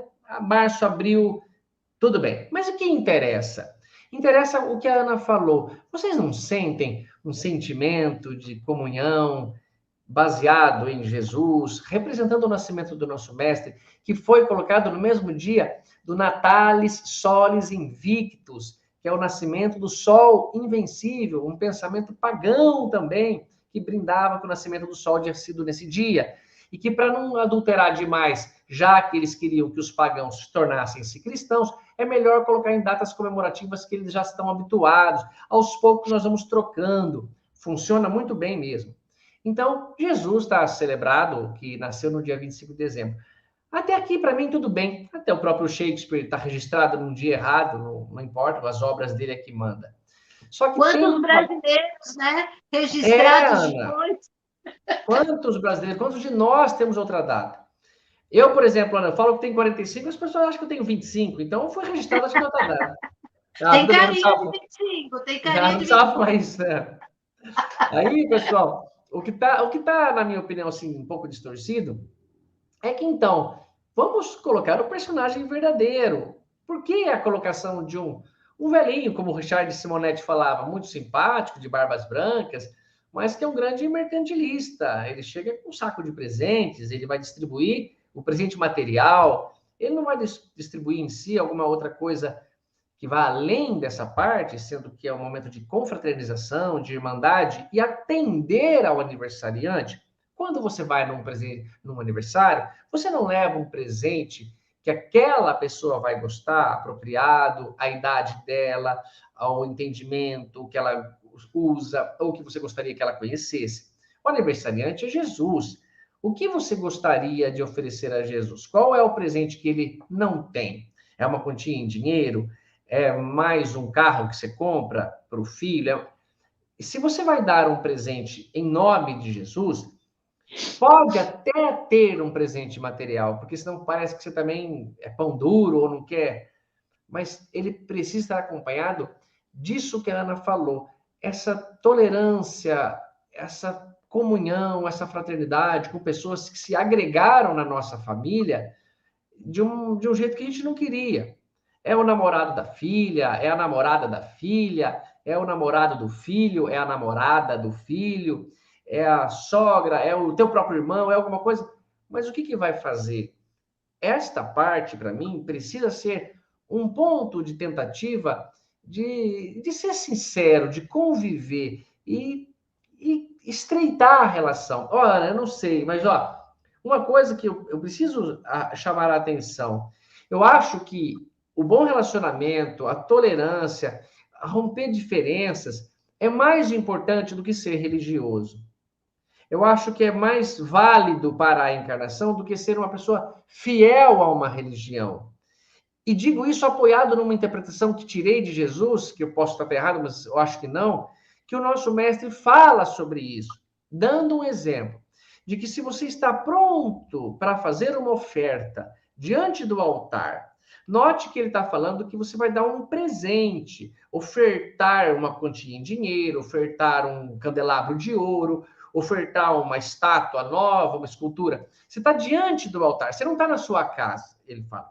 Mas se lembrar que tem alguma coisa contra o teu irmão, contra um adversário, Jesus dá muito claro, ele fala assim, ó, deixa de lado, guarda esta oferta e vai primeiro resolver o problema com o teu irmão.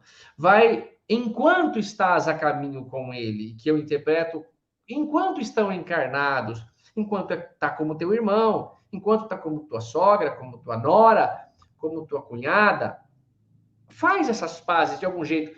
Você se vira, ele não dá como, mas dá um jeito de fazer as pazes, engole sapo se precisar, mas faça as pazes, ele diz. E depois você vem e faz a oferta, que também é boa, que também é importante, mas é secundária a isso.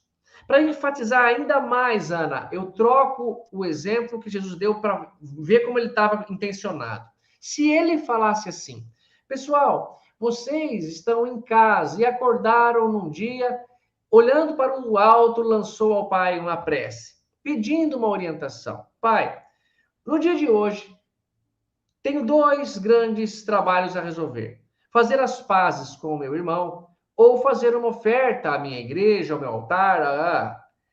E aí ele fala: bom, já que está na tua casa, vai primeiro resolver o problema com o teu irmão, ou já que você não foi na igreja ainda, já que você não foi. Não, não, ele não fala assim, Ana, ele não fala, ele dá a ideia de que você já caminhou a pé, já fez penitência subindo a escadaria de joelho, já andou tudo fazendo as preces, está diante do altar, cara. Só falta isso. Mas se nessa hora, se até agora não pensou no irmão, não lembrou, mas se nessa hora, pode até ser uma influência, recebeu um pensamento, nossa, não sei porque me lembrei agora do meu irmão, ele não poderia falar assim, Ana? Então vai, rapidinho, vai. faz a oferta, larga ela rapidinho e vai correndo. Não, não. Ele fala, nem faça a oferta, não gaste esse tempo precioso. Não se preocupa com isso, filho. Deixa quieto a religião, mas vai primeiro resolver o problema com teu irmão. Depois você volta e se torna um homem religioso. A religião sem obras, a fé sem obras é vazia. É dito isso. É necessário que fé, como vem lá do emuná, do hebraico, né, que é uma palavra originada do emune, que significa exercício. Então, é você pôr em exercício a prática de alguma coisa que você acredita que tem que ser pela fé. Então, tenho fé que Jesus tem razão, que é importante eu estar de bem com meu irmão. O Natal é uma oportunidade, é um argumento, é um motivo para estar lá. E lá você bola um plano de puxar um assunto que ele gosta. Ora, não é tão difícil assim, Ana, não é. Se você se magoasse comigo... São detalhes, São né? detalhes, Ana, são detalhes. Jesus não ia pedir com essa força enfática se não fosse assim possível de resolver. É possível. É que o orgulho machuca forte. Tanto que é difícil, quando eu falo no casamento, Ana, por exemplo, estou fazendo lá a cerimônia do casamento, eu falo assim para uma noiva ou para o noivo: pessoal, se alguém errou com o outro, pede desculpa. Não cria desculpa. Não fala, estava muito calor, porque dava para falar, mas estava muito frio também. Eu tinha acabado de acordar, estava indo dormir, eu estava com fome, eu tinha acabado de comer, eu estava com sede, eu estava com sono, ou eu não tinha recebido meu salário, ou eu tinha acabado de receber. Qualquer coisa você pode falar, dá certo, é uma desculpa. Você está fugindo do pedido. Pede, desculpa, eu errei, eu não sou perfeito, eu sou imperfeito. Se você me perdoar, aí eu falo para o outro, ó, e você dê a desculpa, não fica massacrando o outro se ele não marcou hora para errar, é claro. Mas aí, Aninha, veja bem, quando você então pede desculpa, você tem que vencer o orgulho, a vergonha que dá, afirmar que está errado. Isso a gente tem dificuldade. E é só no começo que dói um pouquinho. Depois a gente fica tão mais feliz porque fizemos as pazes. E aquela pessoa é muito legal se fosse nossa amiga. Se tivesse em outras circunstâncias, a gente seria amigo dela com toda certeza. Tato, você não sabe o tanto de elogios aqui que você vem recebendo aqui durante os comentários. A gente não está colocando todos aqui, tá, gente? Porque senão a gente perde o embalo do Tato, que a gente está aproveitando ele o máximo hoje. Eu estou aproveitando dele o máximo. E aí, você tem muitos elogios. Eu queria que você abrisse um pouco, se vocês quiserem fazer algumas perguntas. Sim. Faça umas perguntas. A gente pode abrir uma meia horinha aqui para a gente explorar você? Pode, tranquilo. Façam sim, pessoal. Fiquem à vontade, tá bom? Ana, tinha um professor que falava assim, pessoal, não fica com timidez de fazer pergunta. Se for uma pergunta boba, a gente tira um sarro da sua cara, dá uma risada e passa para frente. Mas aí ele falava sempre, aí ninguém pergunta. Não tem disso não, pessoal. Não tem pergunta boba, é tudo bonito, tudo conhecimento, e é o que você quer saber. Fique à vontade. E uma coisa puxa a outra, viu? Sim. E assim, muita gente perguntando também sobre o Jesus, né? O Jesus que cada um tem dentro de si, a ideia de Jesus, né? Da espírita. Ou não seria Jesus, eu acho que seria a imensa energia crística, né? Que o Buda tem, né? Isso. Que o Hare Krishna tem, que tem lá na filosofia do Allan Kardec, que tem nos evangélicos, que tem na nossa religião católica. O Tato é um exemplo, né? O papai dele era espírita, a mãe dele é católica e continua. E se dão super bem, né? Então, tranquilo. Por que não conviver, né? Exato, Mara. E se a gente estiver esperando homogeneidade para se dar bem, a gente não consegue se dar bem na diferença. Então, nós precisamos crescer nessa heterogeneidade mesmo, viu? Na mistura. É assim que somos. E religião, Aninha, é um detalhe, é um quesito da diferença. Nós temos um monte de outras coisas que são ali suportáveis e convivíveis, né? Mas, então, Ana, e assim, no seu dia a dia, olha aí, tem um comentário aí chegando, ó. Paula Cristina Ferreira. Qual o papel? Sim, qual o papel de Kardec e todos os abnegados mentores no processo da transição? O Espiritismo também fez parte das religiões manipuladas e enganadas pelos seres negativos? Gratidão.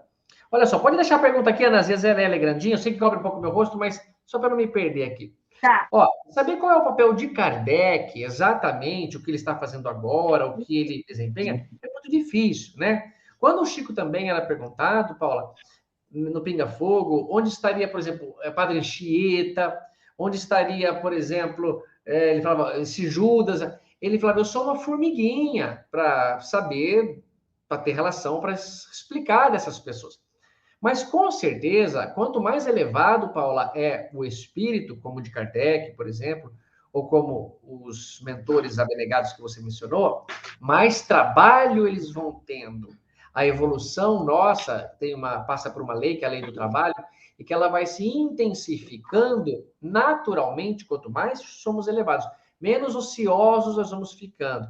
A frase de a pior coisa para o espírito desencarnado é a consciência do tempo perdido, atinge direto essa ociosidade, esse perder de tempo com coisas produtivas para nossa alma, para o nosso espírito. Então, não sei especificar exatamente qual é o papel deles, mas é ajudar a humanidade a evoluir, fazer a transição de prova e expiação para regenerador, com certeza. Será que eles vão reencarnar? Nós estamos afirmando categoricamente que o Emmanuel reencarnou.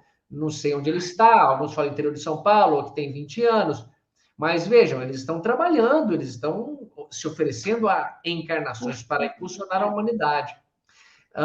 Joana de Ângeles também estão dizendo que logo ela reencarna, ou seja, ela não reencarnou, mas fica nessa história. Então, a participação, a atuação deles é muito ativa, sempre no jeito certo, impulsionando para que a humanidade sofra menos, caminhe mais rápido para essa evolução. Agora, o Espiritismo também fez parte das religiões manipuladas e enganadas pelos seres negativos.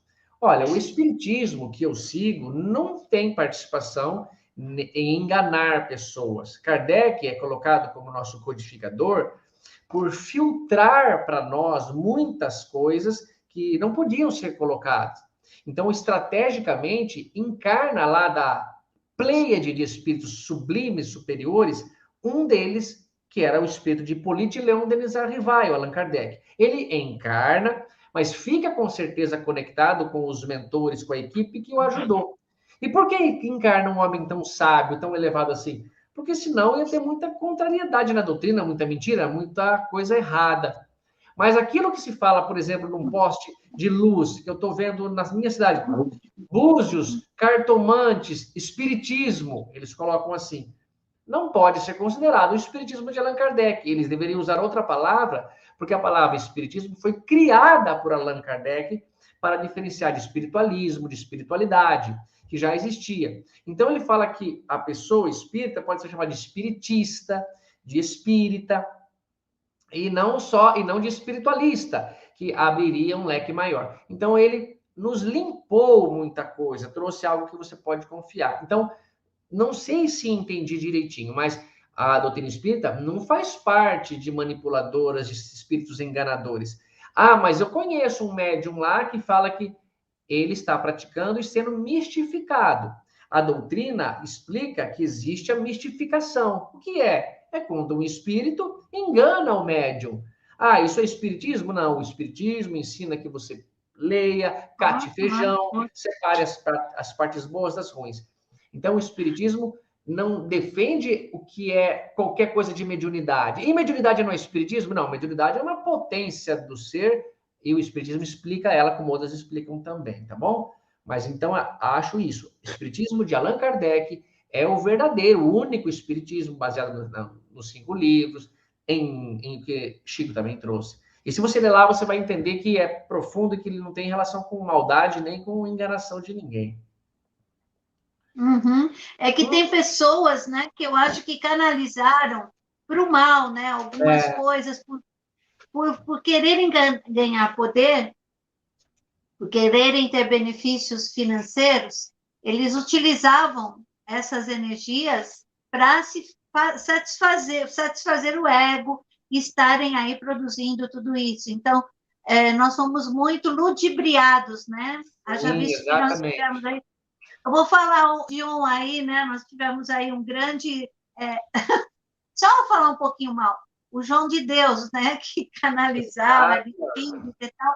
E ele levou grandes multidões canalizados. Ele tinha um poder realmente, né? A gente não está negando, só que ele canalizou para o outro lado, né? Então, eu acho que é por isso que acaba ficando um pouco confusa a filosofia, né, espírita, porque tem essas pessoas, esses seres que canalizam para o lado errado, né? Sendo que Verdade. é uma Ana, força. muito bacana você mencionar e dar um exemplo. E vamos usar outro exemplo. Vocês lembram daquele Um mau médium? exemplo, né? Um mau exemplo. É um mau exemplo, mas eu quero também dar um mau exemplo. Você lembra daquele médium, acho que era Roger Abdul, não sei o quê, que anestesiava as mulheres e tinha relações com elas, e engravidou muitas delas.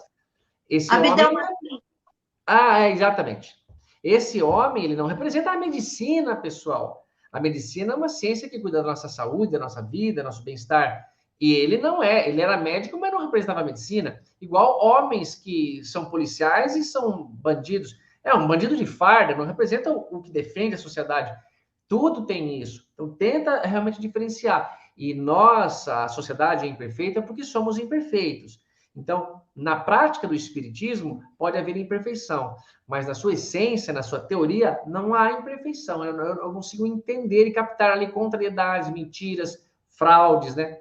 A doutrina, para mim, ela é muito boa, muito válida. Aqui perguntaram no meu WhatsApp se a macumba pega.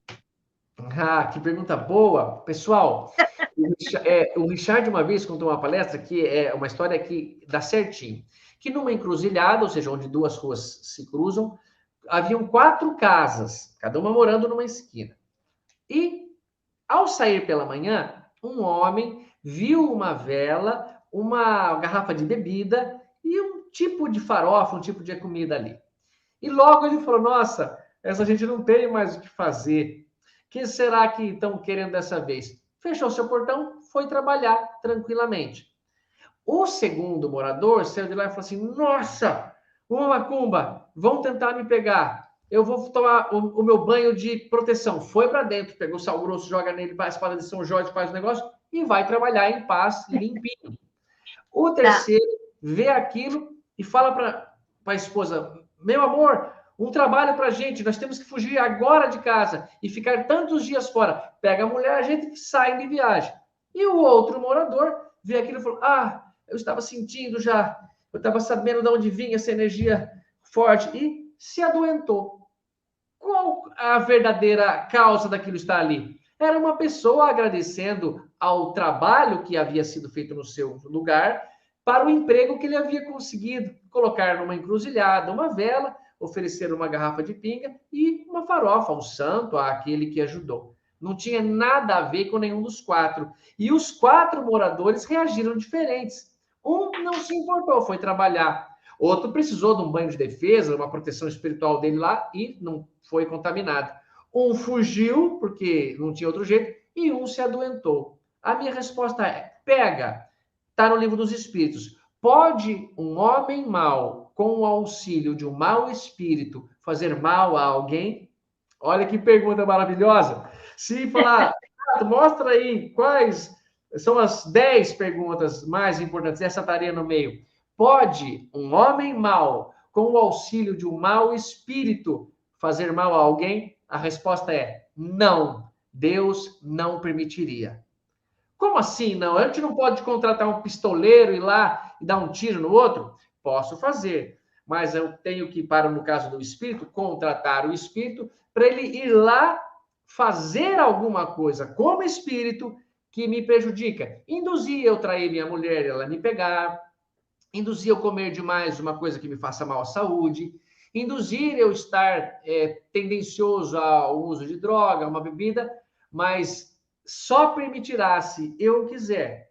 Então a resposta é: pode um homem mau contratar um serviço de, eu não quero falar o nome de nenhuma religião, um trabalho, será quem faça isso, para prejudicar alguém?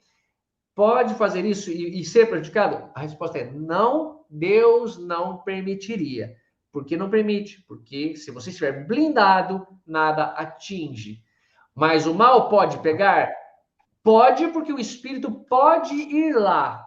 Então, existe essa história de alguém? Existe, e você fica devedor ao espírito. Por isso que você faz uns combinados, alguma coisa para agradar a ele, para que ele se satisfaça, e ele pode até conseguir isso, mas ele só consegue se o outro ceder, se o outro estiver desarmado. Às vezes ele não pode entrar nem na tua casa, e que não tem perigo. Tá bom, pessoal? Prática do bem, confiar em Deus.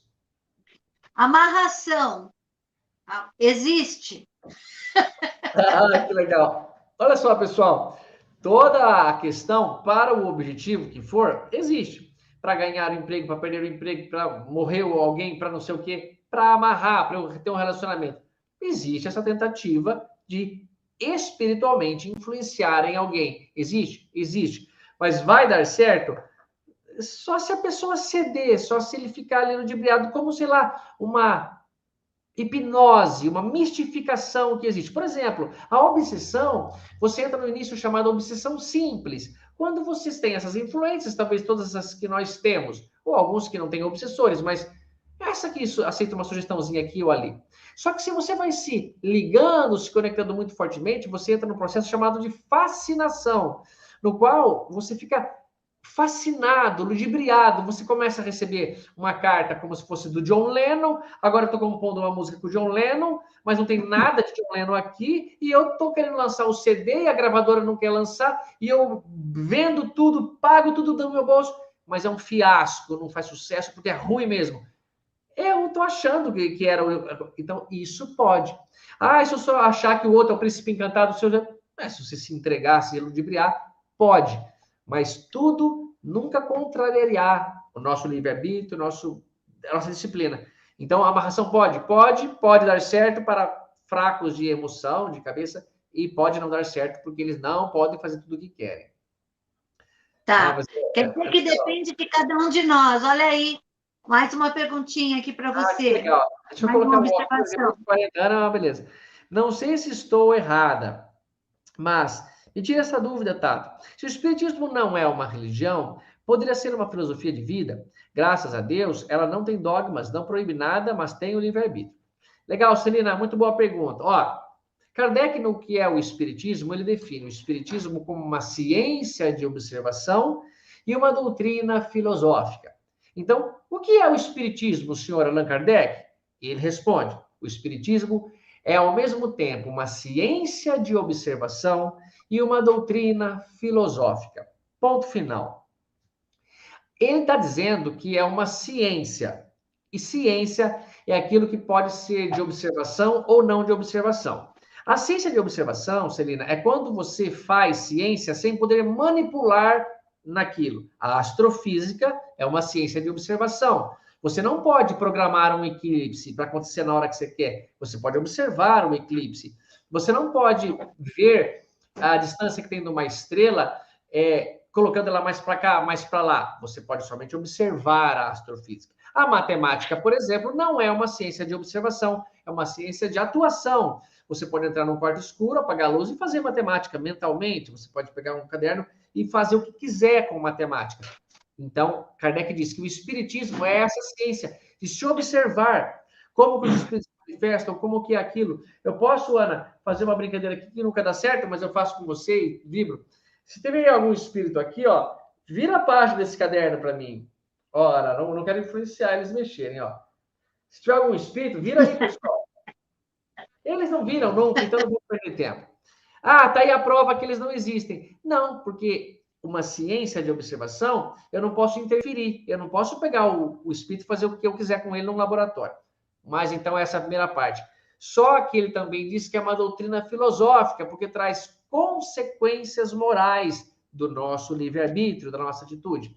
Então ela não proíbe nada, porque nada em si é proibido de acordo com o meu evoluir. Eu comia muitas vezes carne humana, sei lá, se uma época foi canibalismo, se eu vivi numa sociedade, e eu não podia ser punido a não ser pelas consequências que aquilo traz. Eu não posso agora ser punido, por exemplo, porque eu criei acho que é cegonha branca, ela tem os ovos e o irmão mais velho joga quando nasce os outros ovos do irmão dele para baixo. E lá chega um animal e come. E se por acaso 2 nascerem, o mais forte lá vai jogar o outro fora do ninho. Isso é uma evolução, pessoal, tá? Entendamos isso. Então, essa consequência moral dessas práticas vai trazendo conforme eu vou entendendo e falando, isso não é certo fazer. É moral, é imoral? Para muitas pessoas, certas atitudes é imoral, para outras não é. Mas isso é de acordo com o seu entendimento, com o seu crescimento sincero. Uma doutrina filosófica. Mas calma lá, Celina, eu sei que às vezes a resposta poderia ser mais curta, mas é profundo o negócio do Kardec. Quando ele estava escrevendo um texto no dia de finados, que também acontece em novembro lá na França, ele escreve falando para as pessoas que religião pode ser entendida de dois modos. O modo dominante é quando você dá à religião o conceito de dogmas, de castas, de rezas, de hierarquia sacerdotal, e isto nós não somos religião. Se você entende se o espiritismo sendo religião, com o conceito de religião sendo um lugar que se tem risos, rezas, proibições, casta sacerdotal, amuletos, dogmas, práticas, hierarquias, nós não somos. Mas diz Allan Kardec que ela não se limita a esse único conceito.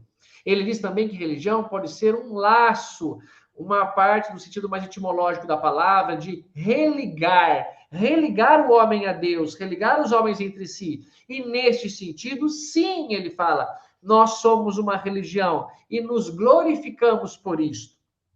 Então, segundo Allan Kardec, a autoridade, Celina, que eu acredito que pode responder essa questão, se é religião, se não é religião, para ele é uma ciência de observação, uma doutrina filosófica e sim uma religião, se por acaso o sentido da religião for religar homem a Deus, homem e irmãos, isso nós somos.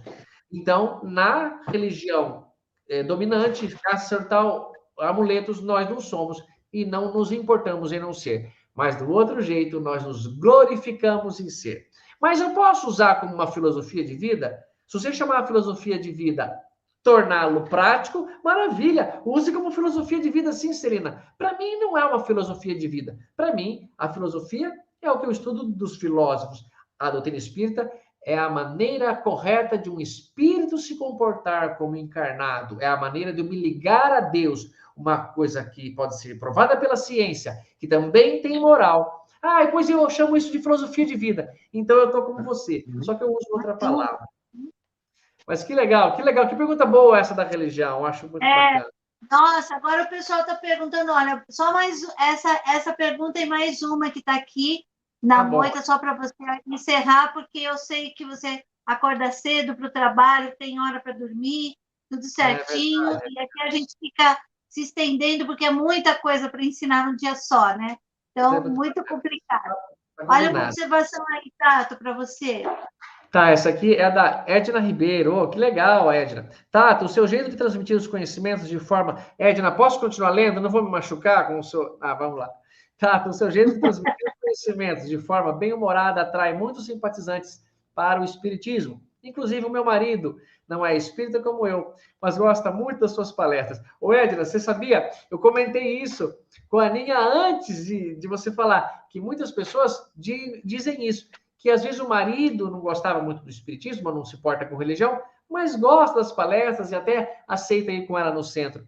Isso me glorifica, você dizer, viu, Edna? Isso é uma honra para mim, poder ser um porta-voz de algo que é tão forte, tão bonito para mim, e estimular as pessoas a buscarem o seu conhecimento.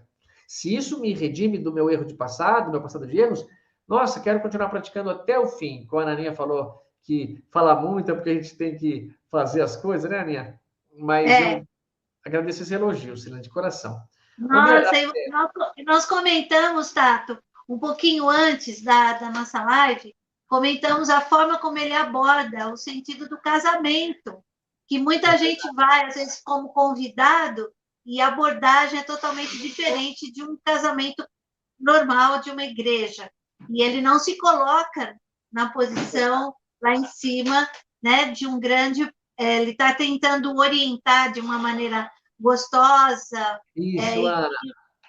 Fala um pouquinho. Antes da última pergunta, pode falar um pouquinho como é que você faz com o pessoal. Pela oportunidade, Aninha.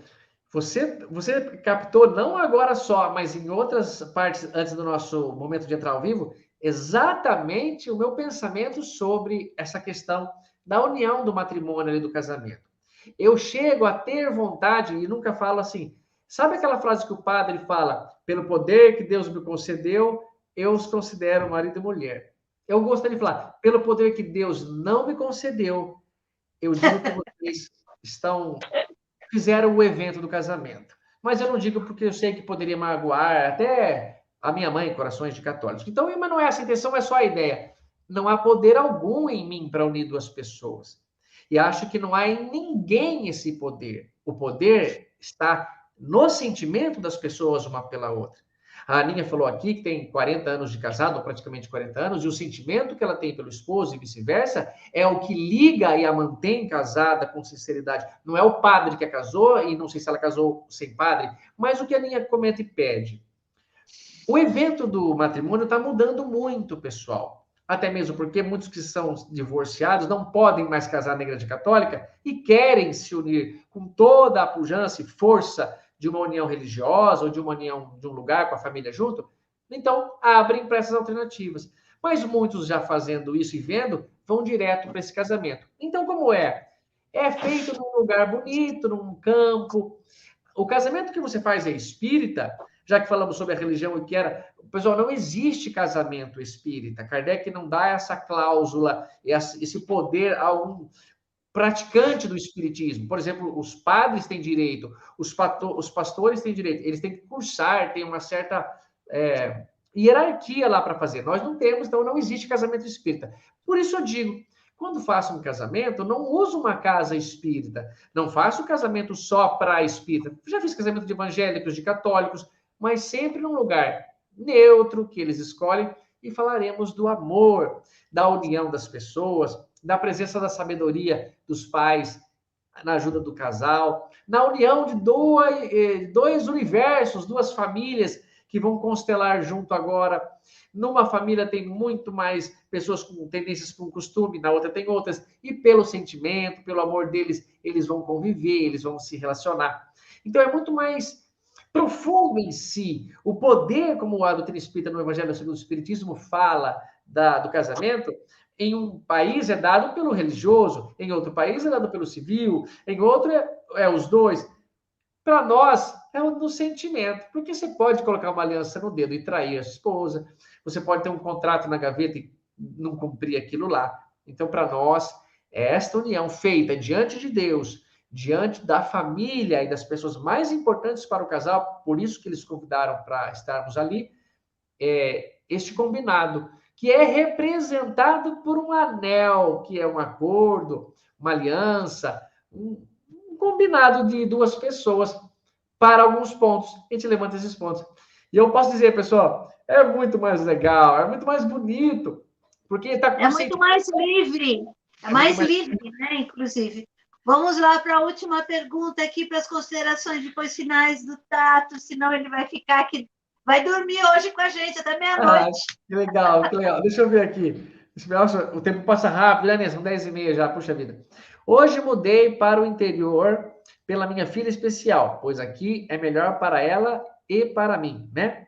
Todas as noites oro por todos e agradeço sempre pelas nossas vidas e saúde. Maravilhoso, Célia, maravilhoso. Passo para todos e beijo no coração. Deixa eu comentar, então, já que a Célia comentou sobre ter uma filha especial.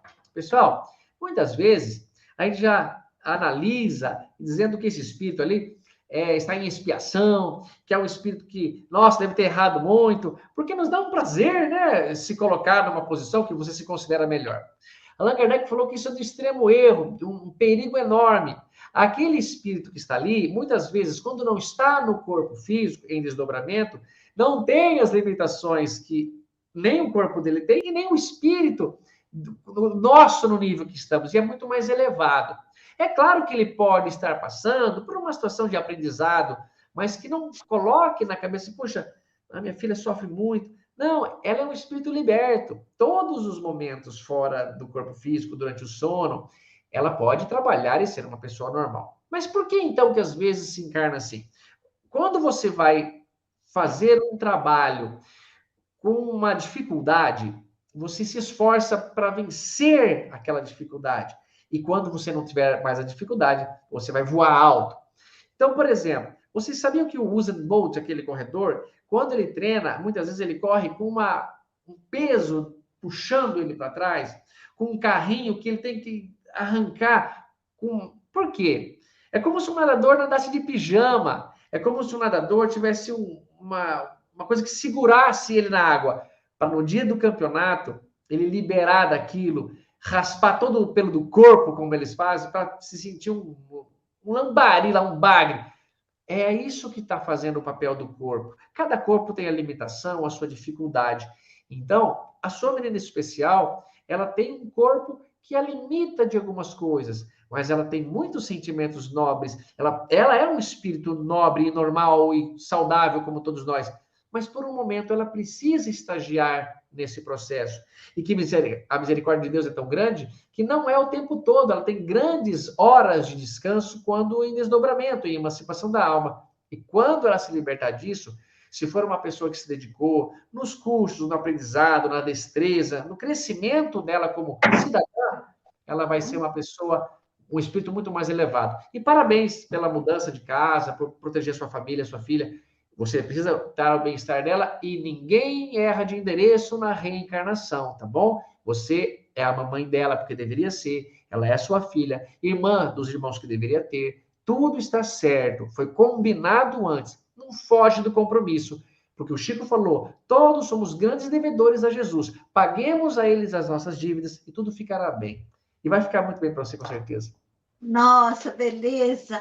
Tato, muita gente aqui falando assim, o Tato, ele é um mestre da palavra, né? E Ah, aqui o pessoal falando se você vai falar algum poema para a gente encerrar essa nossa live. posso Ele tem falar. tudo na cabeça, gente. Não sei como é que esse cara lembra de tudo. Ah, que nada. Fantástico. É ajuda, eles ficam meio que soprando aqui. Mas, Aninha, É, eu vou falar um poema, já que nós falamos, então, sobre relacionamento, né, entre as pessoas, Natal está chegando. Essa situação, pessoal, de fazer um esforço maior da nossa vida. O esforço maior para mim não é ser espírita, não é ser dentista, não é ser ateu, não é ser católico. O esforço maior não é manipular um instrumento, não é fazer uma boa comida. O esforço maior do ser humano é a boa convivência. O que cresceu o cérebro humano, físico, observado por cientistas 3 vezes do nosso símio ancestral, não é nenhuma dificuldade que eu já citei, é a dificuldade de conviver bem com a sua sociedade, com seus indivíduos, seus semelhantes. Tanto que é totalmente proporcional e diretamente proporcional. Quanto maior o cérebro da espécie, mais complexa é a sua sociedade, o modo como ela vive. Então, exaltando esse ponto de vista, esse pensamento de que todos nós temos na família pessoas problemáticas, nós somos um deles também, tentar fazer as pazes, tentar não manter a mágoa, fazendo isso, pegando a inspiração do seu anjo da guarda, ouvindo as suas preces, o que vai te dizer. Então, finalizo, obrigado, Aninha, dizendo assim: um companheiro de lado, triste, agressivo, irritado, causando-lhe preocupação. É sempre um irmão que procura consolo à própria amargura, pedindo-lhe compreensão. Se ele te oferece voz de briga, dê-lhe em troca uma frase amiga, mas que nada lhe faça alterar. Ou então simplesmente irradia uma oração de alegria que lhe atenue o pesar. Fitando qualquer pessoa que te injuria, perdoa e a auxilia mais e mais. Na multidão, no barulho, são tantas as máscaras de orgulho, são dores descomunais. Ante aos irmãos em revolta, saibas que estás sob a escolta do mensageiro do bem. A dor, a religião, com o tempo varia. Cada um de nós terá a sua no seu dia. Mas eu lhe peço, meu irmão, nunca desprezes ninguém. que É legal. lindo, que lindo. Maria Muito Dolores, bem. pelas sagradas mãos do Chico Xavier. Isso, olha que lindo. E que venha 2022, né? Com muita energia, muitas boas energias, não dando ouvido às coisas ruins que vem colocando aí na nossa mídia, nas telinhas, né? Então, Exato. vamos ter esperança de que estão só os anjinhos bons aqui no nosso ouvido, libera, mentaliza, né? Acenda a sua velhinha ou não acenda a sua velhinha, mas Isso. chame chame eles para perto de você, porque eles precisam da nossa aceitação. Se você não Aceitação. aceita, eles não vêm, né? Você tem É que estar verdade. preparado. Não é É isso, isso tá? mesmo. É isso, Ana. Gente, Excelente comentário. muito joinha para o Tato, muita luz para você no seu caminho. Muito obrigado pela sua disponibilidade e pode ter certeza que eu vou seguir você lá, lá em janeiro para a gente estar aqui de volta em 2022 agora. Vamos estar, Ana. É só convidar, viu? É uma alegria estar aqui com você, não é nem um pouco problemático, não me aborrece o dia, pelo contrário, me estimula, me encoraja a seguir em frente. Tudo que a gente fez aqui hoje foi no improviso, a É gente tinha um verdade. tema e a gente abordou vários temas, eu acho que fazia sentido, né? Talvez a intuição veio e foram fluindo coisas aí, É abordagens verdade, diferentes. Ana. Foi mesmo. Flui fácil, passa rápido, né? Com assuntos que talvez sejam mais pertinentes para o momento. Legal. Espero que tenha ajudado a todos que estiveram com a gente até aqui esse momento. Participem com a gente, divulgando, fazendo comentários após o término da live. Vai lá e manda para o seu amigo que está precisando se harmonizar com você para o Natal, né, gente? Manda lá, como quem não quer nada, já é uma ajuda, né? Vocês estão aí fazendo o movimento do bem, isso que é bom. Tato, muito obrigada pelo seu posicionamento e por ter vindo aqui conosco, sempre com muito carinho no nosso coração. Obrigado a Até você. 2022, que venha tudo de bom para você também. Fica Você com Deus. também, Aninha. Beijo. Tchau, tchau. Beijo, namastê.